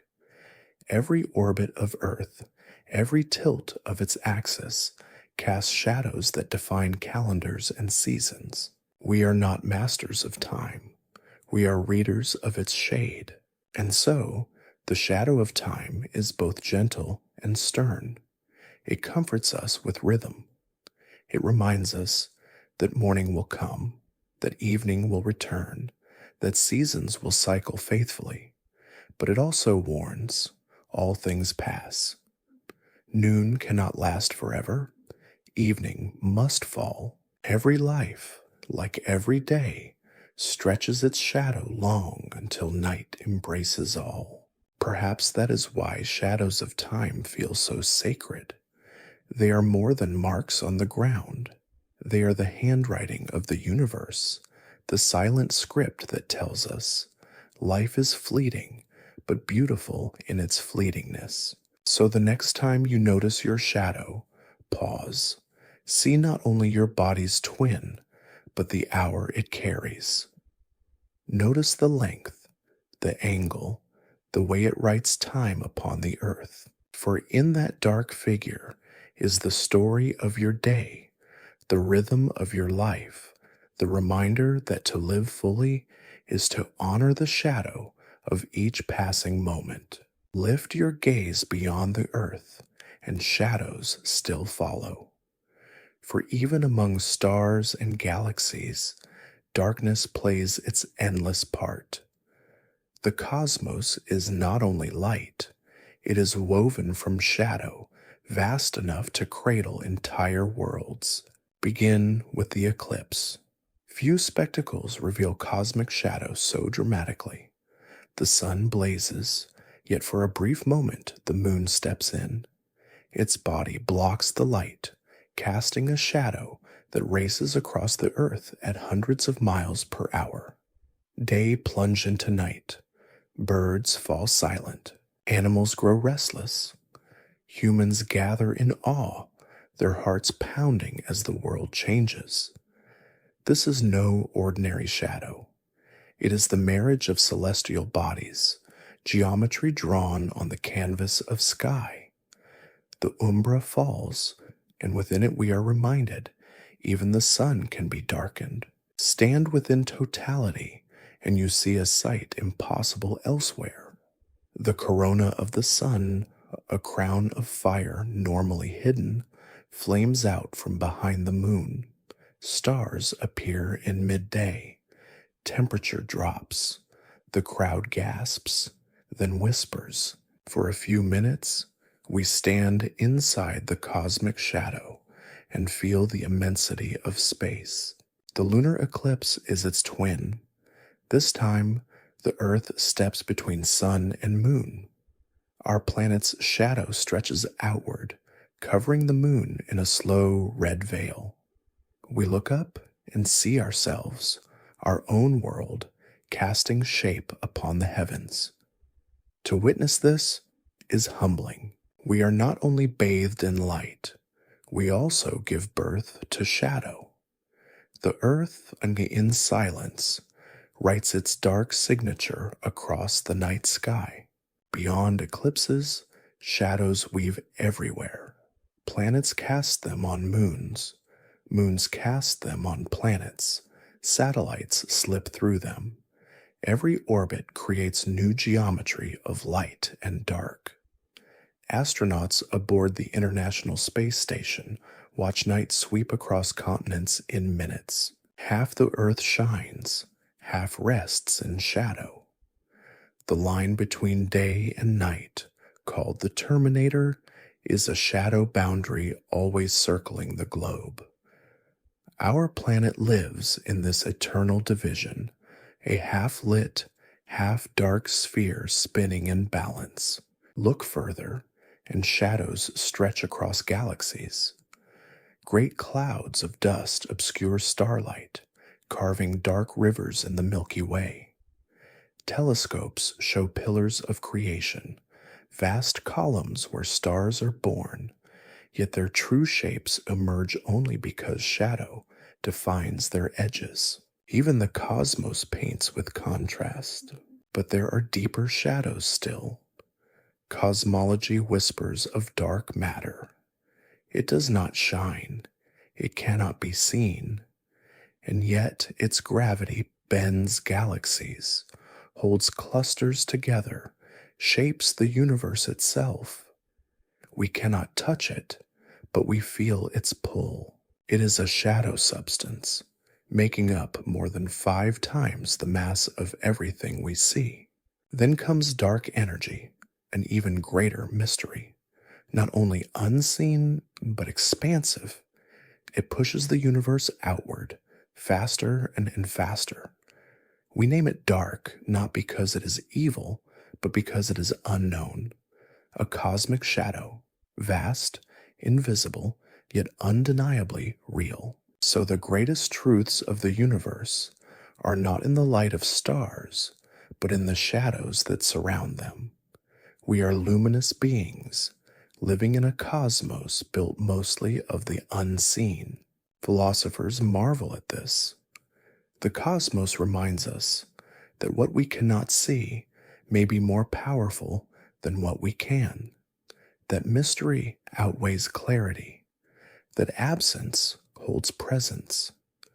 The shadow is not failure of vision, but proof that reality is larger than eyes allow. Even black holes embody this paradox.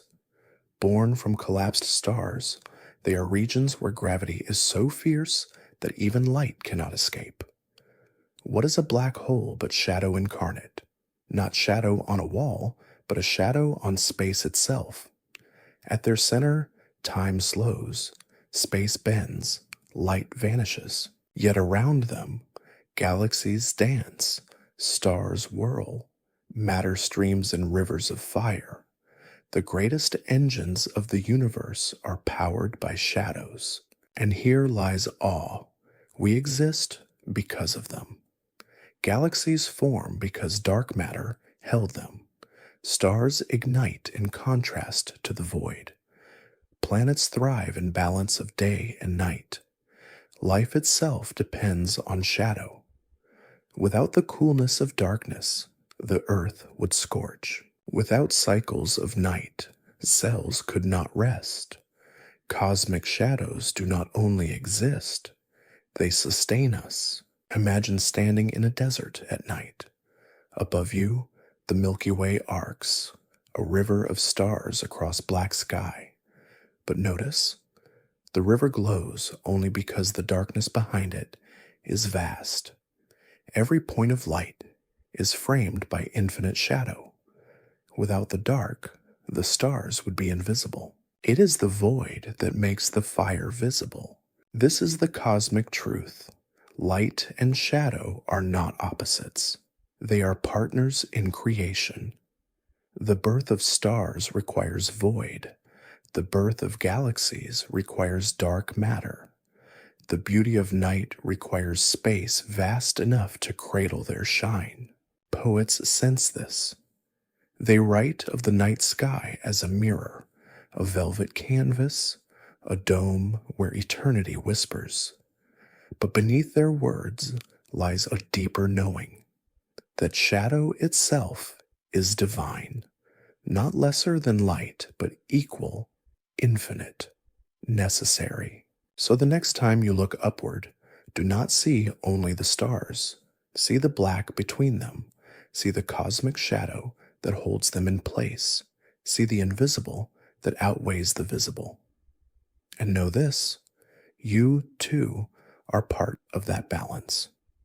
Your own life is a constellation of light and shadow. Your own being is shaped as much by what you cannot see as by what you can. In the vast stage of the cosmos, shadow is not silence. It is music in a lower key. It is presence without blaze. It is the reminder that wonder is not always in what shines, but in what surrounds the shine. So stand still, breathe deep, and let the night sky speak. For the cosmic shadow is not emptiness. It is abundance unmeasured, mystery unbroken, the endless cradle in which all light is born. The night sky is a map of light, but beneath it lies a greater map of shadow. For every star we see, there are vast oceans of darkness we do not. The cosmos is not mostly luminous. It is mostly hidden, woven from infinite shadows. Astronomers tell us that only a fraction of the universe is visible. The stars, galaxies, nebulae, all the glowing wonders that fill our eyes, make up less than 5% of reality. The rest is shadow, dark matter, dark energy, forces unseen but undeniably real. Dark matter first revealed itself through absence. Galaxies spun too quickly, their stars moving as though held by an invisible hand. The light we could see was not enough to explain the movement. Something else, something shadowed, was holding them together. And so scientists whispered a new name, dark matter, a vast invisible fabric weaving galaxies into form. It cannot be touched. It cannot be seen. It does not glow. It does not burn. It does not reflect. And yet, it outweighs all visible stars. It is the great unseen body of the cosmos, a shadow so immense that without it, the universe would fall apart. Then came an even greater mystery. The universe is expanding, and not slowly, but faster and faster. Something pushes galaxies outward, accelerating them like leaves on a river. That force is called dark energy. If dark matter is the shadow that holds, dark energy is the shadow that drives. It makes up nearly 70% of all that is. We cannot see it, we cannot measure it directly, yet its fingerprints are everywhere. So we live in a cosmos where light is the exception, shadow the rule. The infinite shadows of the cosmos are not voids, they are the very framework of reality. The visible is a thin lace laid over a vast invisible cloth, and yet, How humbling this is. We gaze at stars with wonder, thinking we have touched truth. But the stars are only lanterns, flickering above an ocean of dark. We are children watching sparks, while the true fire burns hidden. Philosophers reflect on this paradox. What does it mean that most of reality is unseen? That shadow outweighs light? Perhaps it teaches us humility. Our knowledge is always partial. Perhaps it teaches us faith. The unseen can be more powerful than the seen. Perhaps it teaches us wonder. Mystery is not absence, but presence too vast for our eyes. There is poetry in this. The cosmos hides itself, not to deceive, but to remind us that discovery is endless. Every star we study leads to greater darkness behind it. Every truth we uncover reveals deeper questions. The infinite shadows of the cosmos are invitations, beckoning us to keep searching. Even in daily life, we feel echoes of this truth. Our minds, too, hold dark matter, unseen memories, the forgotten dreams, instincts we cannot name. Our souls, too, expand with dark energy, desires pushing us forward, fears driving us outward, forces we cannot fully explain. We, like the universe, are more shadow than light. Imagine standing on a beach at night. The waves crash in darkness. Above, the sky is scattered with stars. But between each point of light is an ocean of black. Do you see nothing, or do you see mystery?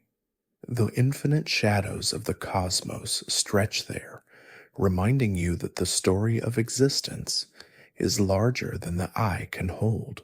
Eclipses show us this truth in miniature. For a brief moment, a shadow reveals more than light. The corona appears only in darkness. The true face of the sun is visible only when shadow intervenes.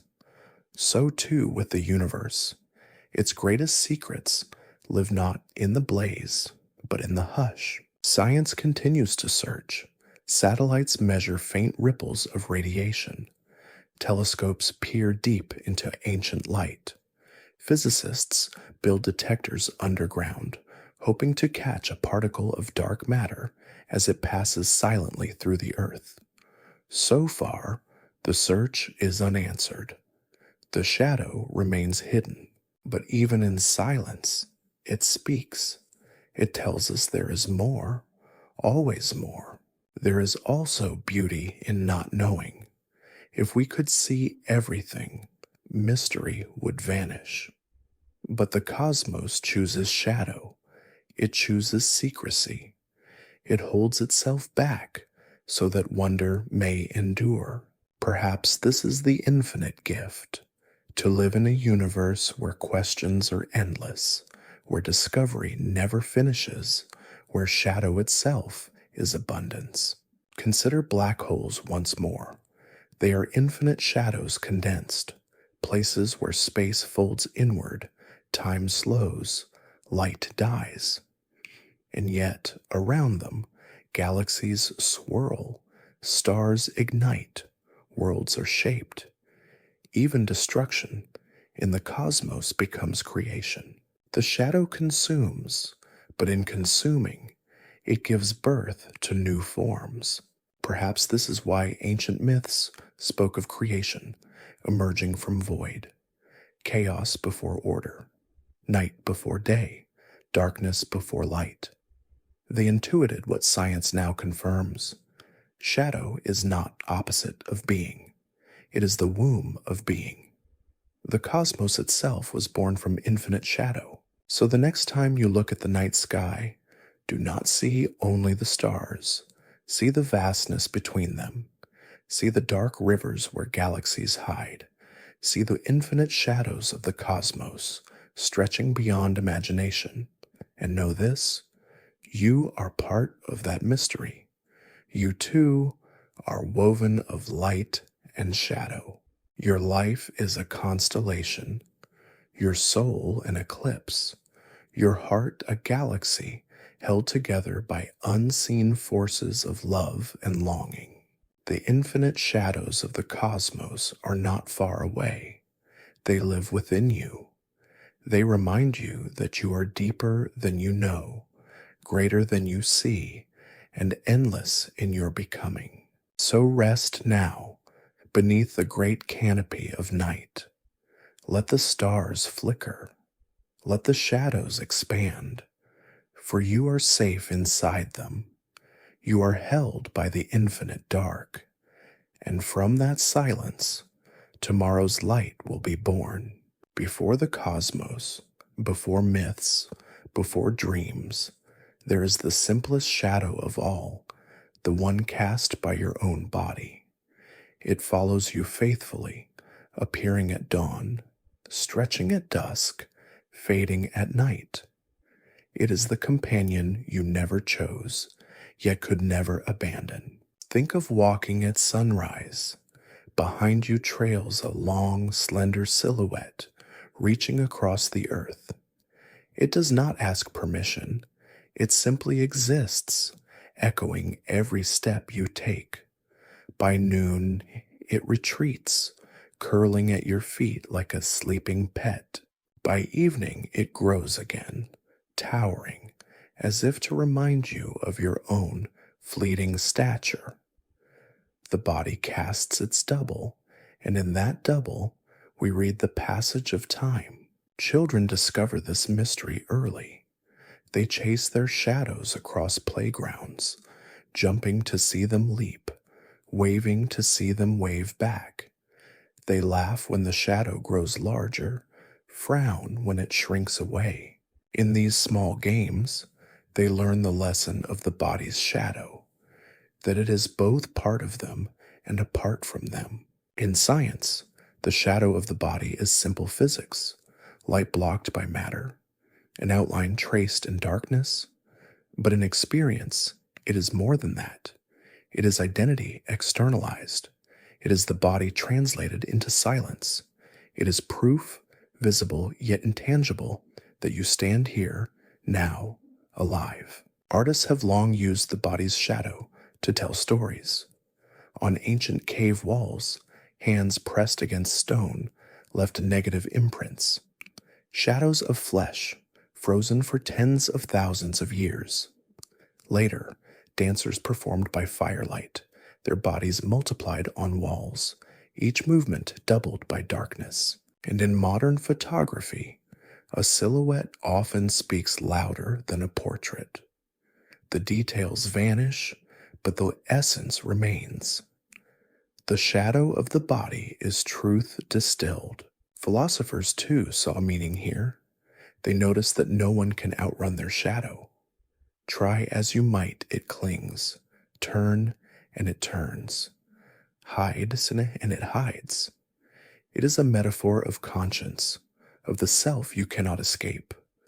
The body moves in sunlight, but the shadow follows with relentless fidelity. There is tenderness in this persistence. The body may age, the face may change, but the shadow remains your mirror. Children become adults, adults become elders, yet their shadow stretches the same way on the ground. It is identity stripped to its simplest form, shape, outline, essence.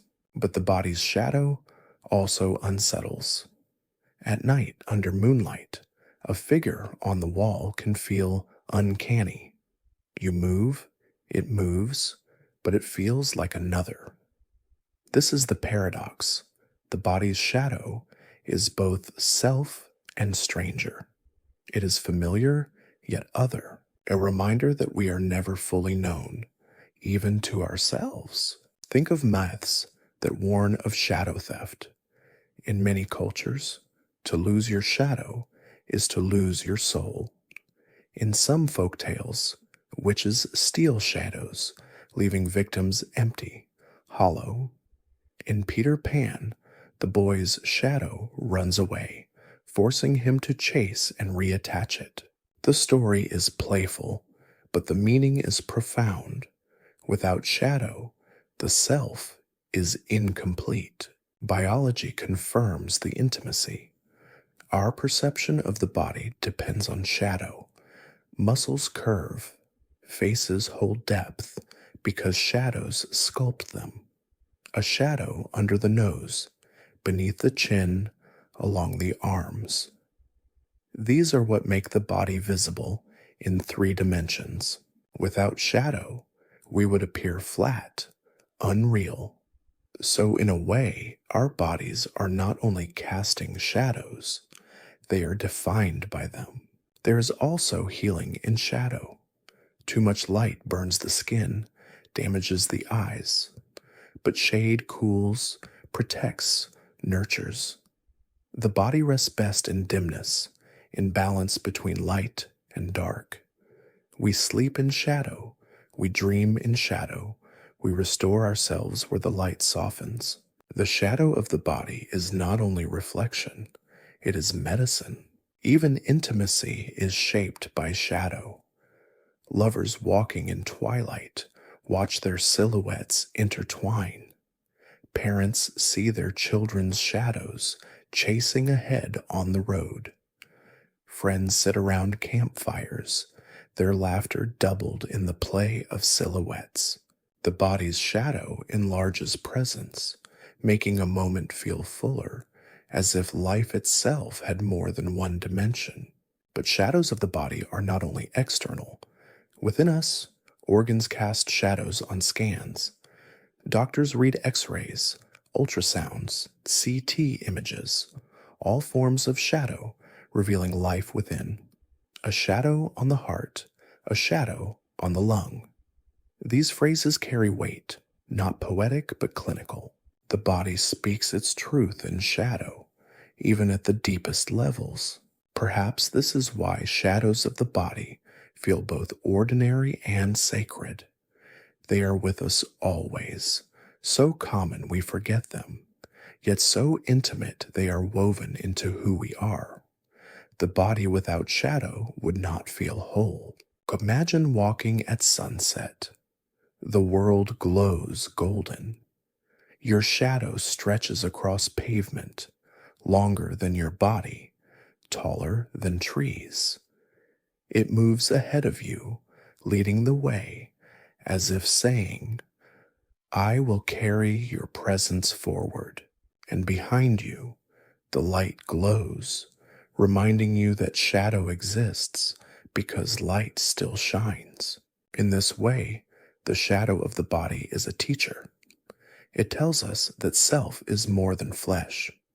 It tells us that we are doubled, some mystery beside clarity. It whispers that even in the simplest act, walking, standing, sitting, there is beauty, there is philosophy, there is eternity. So when you notice your shadow tomorrow, do not ignore it.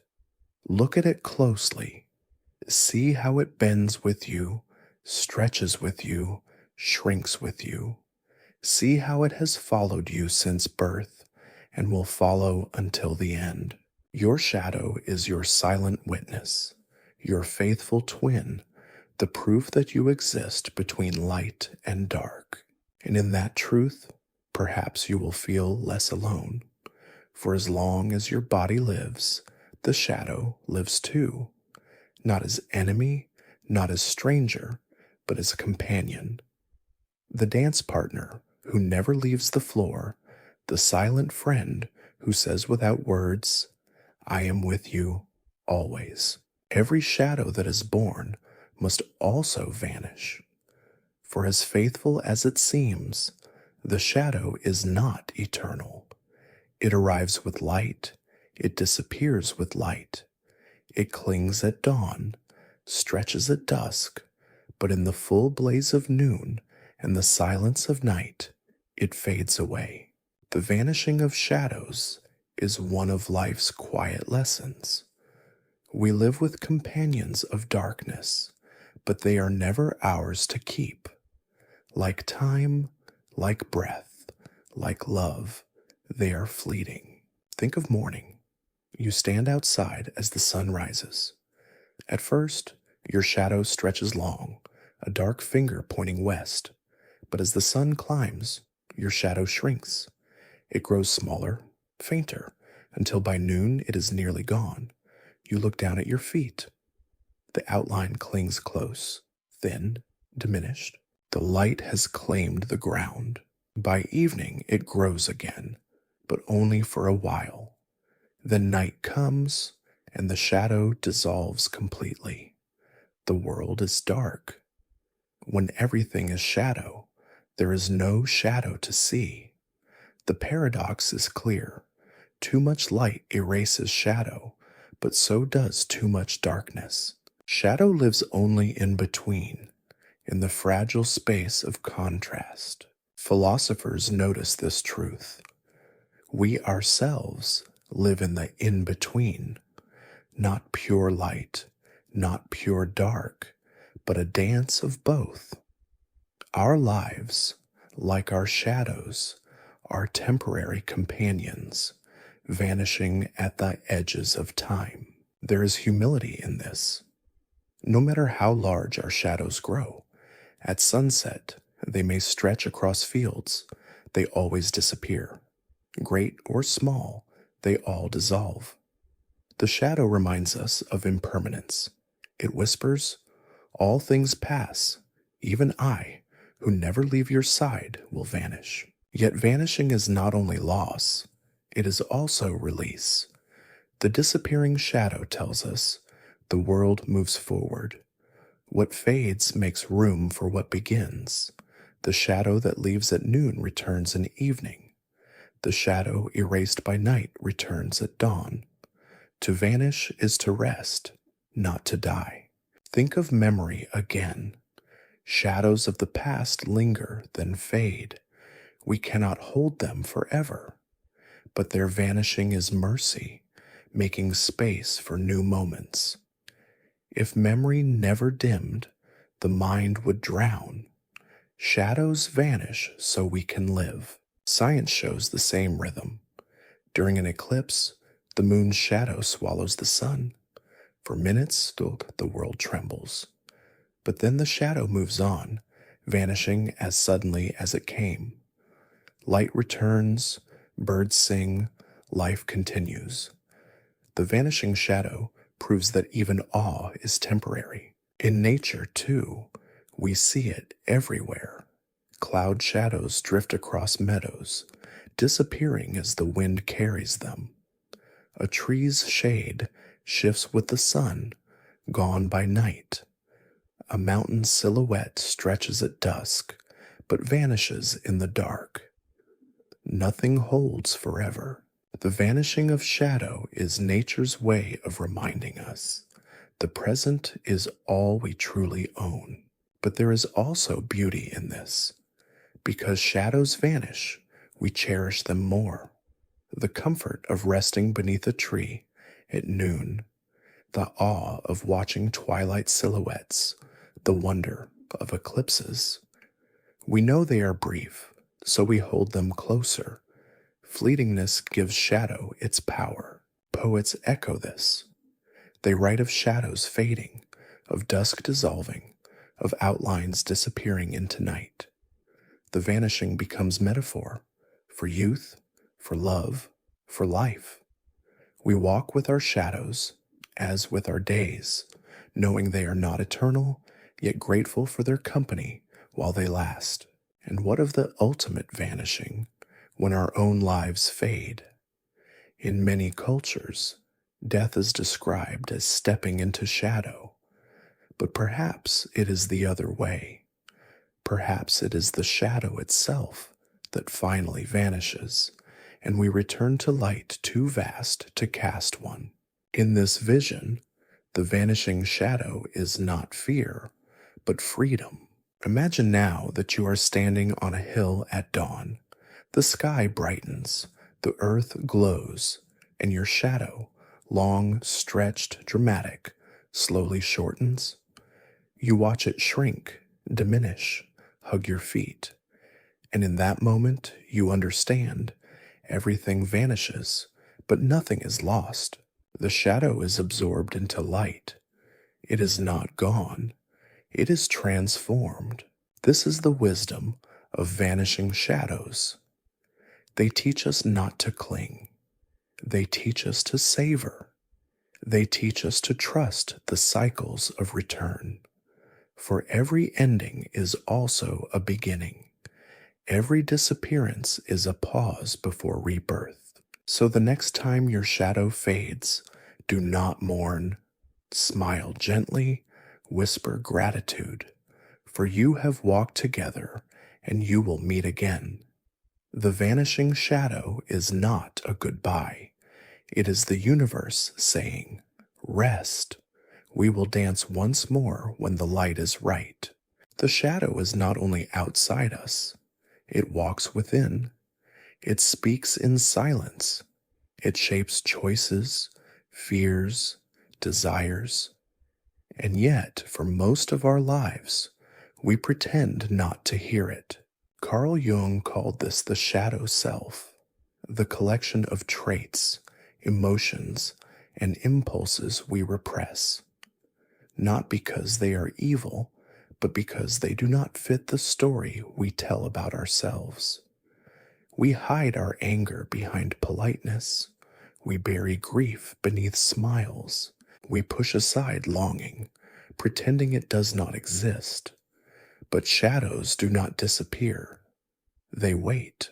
The journey of transformation begins when we turn toward them, not as enemies, but as companions, not as monsters, but as messengers. Imagine standing before a mirror. In the glass, you see your face, but behind you stretches your shadow. You cannot touch it. You cannot erase it. It is always there, reminding you there is more to you than meets the eye. The shadow self emerges in many ways. A sudden flash of anger that feels too strong, a jealousy that surprises you, a dream where a stranger chases you, a slip of the tongue. All these are whispers of the shadow. It is not trying to harm you. It is asking to be seen. Transformation happens when we listen. When we say, yes, I carry fear. Yes, I feel envy. Yes, I have desires I do not always understand. In that moment, the shadow is no longer enemy. It becomes teacher. Consider the forest at dusk. Shadows lengthen, and for a moment the world feels strange. But when your eyes adjust, you notice beauty hidden in dimness, the silver of bark, the softness of moss, the glow of fireflies. So it is with the shadow self. At first, it frightens, but once seen, it reveals treasures. For in anger lies passion, in fear lies caution, in grief lies depth, in longing lies vitality. The shadow does not only hold wounds, it also holds gifts, wrapped in darkness, waiting for courage to unwrap them. Jung called this process individuation, the becoming of a whole person, not perfect, not pure, but complete. To deny the shadow is to live half a life. To embrace it is to step into fullness. Cultures across time have echoed this truth. Myths send heroes into the underworld. They face monsters, demons, ghosts. But those figures are not only threats, they are mirrors of the hero's own shadow. By confronting them, the hero gains strength, wisdom, renewal. The cave is never just prison. It is womb of transformation. In daily life, shadow work is quieter. It is pausing when anger flares, asking, what boundary does this protect? It is noticing jealousy, asking, what longing does this reveal? It is hearing fear, asking, what part of me wants safety? Each question turns shadow into guide. Transformation is not sudden, it is gradual, like dawn. At first, only outlines, then shapes, finally the full world. So too with the self. Each time we meet the shadow, a little more light emerges, but the shadow remains part of us, not erased, but integrated. There is humility here. We are never only our light, we are also our dark. To embrace this is to embrace humanity itself. It is to look at another and say, I too know fear, I too know longing, I too walk with shadow. And in that recognition, compassion is born. Art has always hinted at this. Stories of werewolves, of Dr. Jekyll and Mr. Hyde, of hidden doubles. They are not only tales of horror, they are metaphors for the shadow self waiting inside. The tragedy is not the shadow's existence, it is denial. When the shadow is denied, it erupts in destructive form. When acknowledged, it transforms. Even dreams participate in this process. We dream of figures chasing us, faces without features, strangers with familiar voices. They are not random. They are our shadows visiting in disguise. To turn toward them, even in dreams, is to begin healing. Transformation is also about balance. The goal is not to drown in shadow, nor to live in blinding light. It is to dance between them. Like the yin and yang, each contains the other. The dot of darkness in the light, the dot of light in the dark. This is wholeness. This is truth. And what of forgiveness? The shadow self often holds shame, things we regret, words we wish we had not spoken, moments we cannot change. We bury them, thinking to silence them, but they remain. Transformation asks us to open that chest, to sit with the shadow of regret, and to whisper, I forgive you. Forgiveness is not forgetting. It is releasing the shadow from prison, letting it walk beside us instead of against us. Imagine your life as a room. For years, one corner has been closed, curtains drawn, shadows thick. You fear what hides there, but when you finally open the curtains, you see only old furniture, dust, forgotten things, nothing monstrous, only neglected. So too with the shadow self. Once seen, it loses its power to terrify. It becomes part of home. Transformation does not mean perfection. It means honesty. It means walking with all of yourself, the parts you love, the parts you fear, the parts you hide. It means saying, I am light, I am shadow, I am both, and in both, I am whole. So tonight, as you listen in the quiet, imagine your shadow self beside you, not crouching to harm, but waiting to be welcomed. Offer it a seat. Let it rest, for it has carried your burdens too long. Let it speak. Let it tell you what you already know, but have not dared to admit. And when you listen, you may find that the voice is not frightening. It is familiar. It is yours. The shadow self is not the end of the story. It is the beginning of transformation. It is the reminder that darkness and light are not rivals, but teachers. Together, they write the script of your becoming. All journeys, no matter how vast, arrive at silence. And so our walk with shadows, from the smallest flicker beneath a candle to the infinite darkness between galaxies, leads us here to reflection. We have seen shadows in many forms. The playful silhouettes of childhood, the myths whispered by firelight, the vast umbra of eclipses, the tender dimness of memory, the inner shadows of the self. Each has spoken in its own language, yet all tell the same story. Shadow is not absence, it is presence, translated into mystery. Close your eyes and remember. Remember the forest at dusk, shadows rippling across the ground. Remember the desert at noon, where shade meant survival.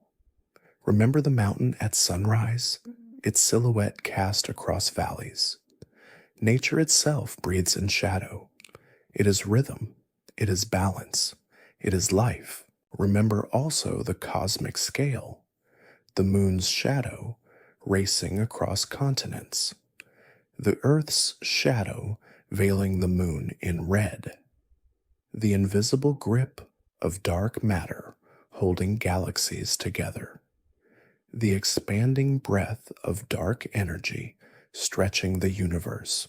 The greatest truths of existence live not in brightness, but in shadow. And do not forget the personal, your own body stretching a twin upon the earth, your own memories softened by dusk, your own dreams visited by faceless figures, your own heart hiding fears, longings, truths unspoken. The shadow is not far away. It is beside you, within you, part of you. Reflection asks us to weave these threads, to see that shadow is not enemy. It is teacher. It is mirror. It is guide. Without shadow, light blinds. So without shadow, life flattens. It is the interplay that makes beauty, the contrast that makes depth. Think of art again. A painting with no darkness is lifeless. A poem with no pause is noise. A life with no shadow is illusion. The artist knows this. The poet knows this. The soul knows this. And what a fear! We have felt it. The child trembling at shapes in the dark. The adult uneasy in dim corridors. The dreamer pinned by nightmare. Fear of shadow is ancient. But reflection shows us that fear itself is shadow, a shape cast by the unknown. Once we turn toward it, we see the truth. The monster is a jacket. The ghost is a curtain. The nightmare is our own longing. Fear dissolves in the gaze of awareness. Then comes comfort, the shade beneath trees, the intimacy of twilight, the shelter of darkness and grief. Shadow comforts because it gives us rest. It tells us we do not need to shine always. It whispers that retreat is holy, that privacy is sacred, that silence is a form of love. And then, the deepest lesson, transformation. The shadow self, once feared, once denied, becomes ally. In anger, we find passion. In fear, we find protection. In grief, we find compassion. The shadow holds not only wounds, but gifts. By embracing it, we become whole. Closing reflection is not about ending. It is about integration. To see light and shadow not as rivals, but as two hands of the same body. To see that our lives, too, are chiaroscuro, painted in contrast, defined by balance. We cannot live in endless light. We cannot live in endless dark. We live in the tender space between. Imagine a sundial once more. The shadow sweeps across stone, marking hours. But the sundial does not fight its shadow. It depends on it. Without shadow, time is unmarked. Without shadow, meaning is lost. So it is with us. Our shadows, outer and inner, give shape to our days. Reflection also brings humility. We are not only what we show, we are also what we hide. We are not only what we remember, we are also what we forget. We are not only our light, we are also our shadow. To accept this is to accept our humanity, and in accepting, we find connection. For when we honor our own shadows, we can honor those of others. We look at another person and see not only their brightness, but their dimness. We understand that they too walk with hidden fears, unspoken desires, quiet grief. Compassion grows in the soil of shadow. So what remains at the end of this long journey? Not fear, not despair, but reverence. A reverence for the balance of the world, for the way shadows soften light, for the way mystery deepens truth, for the way darkness, far from empty, is full of presence. Perhaps the final reflection is this: to walk with shadow is to walk with wholeness. To live fully is to live in contrast. To love deeply is to love what is hidden as well as what is revealed. The shadow is not a flaw in creation. It is part of its beauty. So rest here at the edge of silence. Breathe with the memory of all the shadows we have walked, from childhood games to cosmic abysses. Know that they have never been enemies. They have always been guides. And as you prepare to step into the final whisper, carry this truth with you. Shadow is not the opposite of light. It is the partner of light. Together, they write the story of the universe. Together, they write the story of you. This is Whispers of the Universe. Let the world slow down around you. Let your breath soften. Let your body grow heavy. Let your mind rest in the quiet. We have walked far together, through forests where shadows ripple like water, through deserts where shade means survival, across mountains whose silhouettes stretch for miles, beneath eclipses that darken the sky in midday, through the soft dimness of memory, into the hidden chambers of the self. Everywhere we turned, shadows were waiting, not to frighten, but to remind. Now, as we arrive at the end, it is time to gather these fragments, to weave them into one truth. Shadows are not absence. They are presence translated into silence. They are the outlines of being, the handwriting of time, the signature of the cosmos. Close your eyes and recall them. The gentle fear of childhood, when shapes in the dark seemed alive. The comfort of twilight, where rest felt safe. The dream figures, silent companions from the inner world. The memories softened by dusk, leaving only outlines of love. The myths of gods and spirits woven from silhouettes, the cosmic shadows of galaxies, of dark matter, of black holes. The shadow self, once denied, now embraced. And finally, the vanishing, the reminder that all things pass, and yet, in passing, return again. This is the silent dance of darkness, not war, not rivalry, but partnership.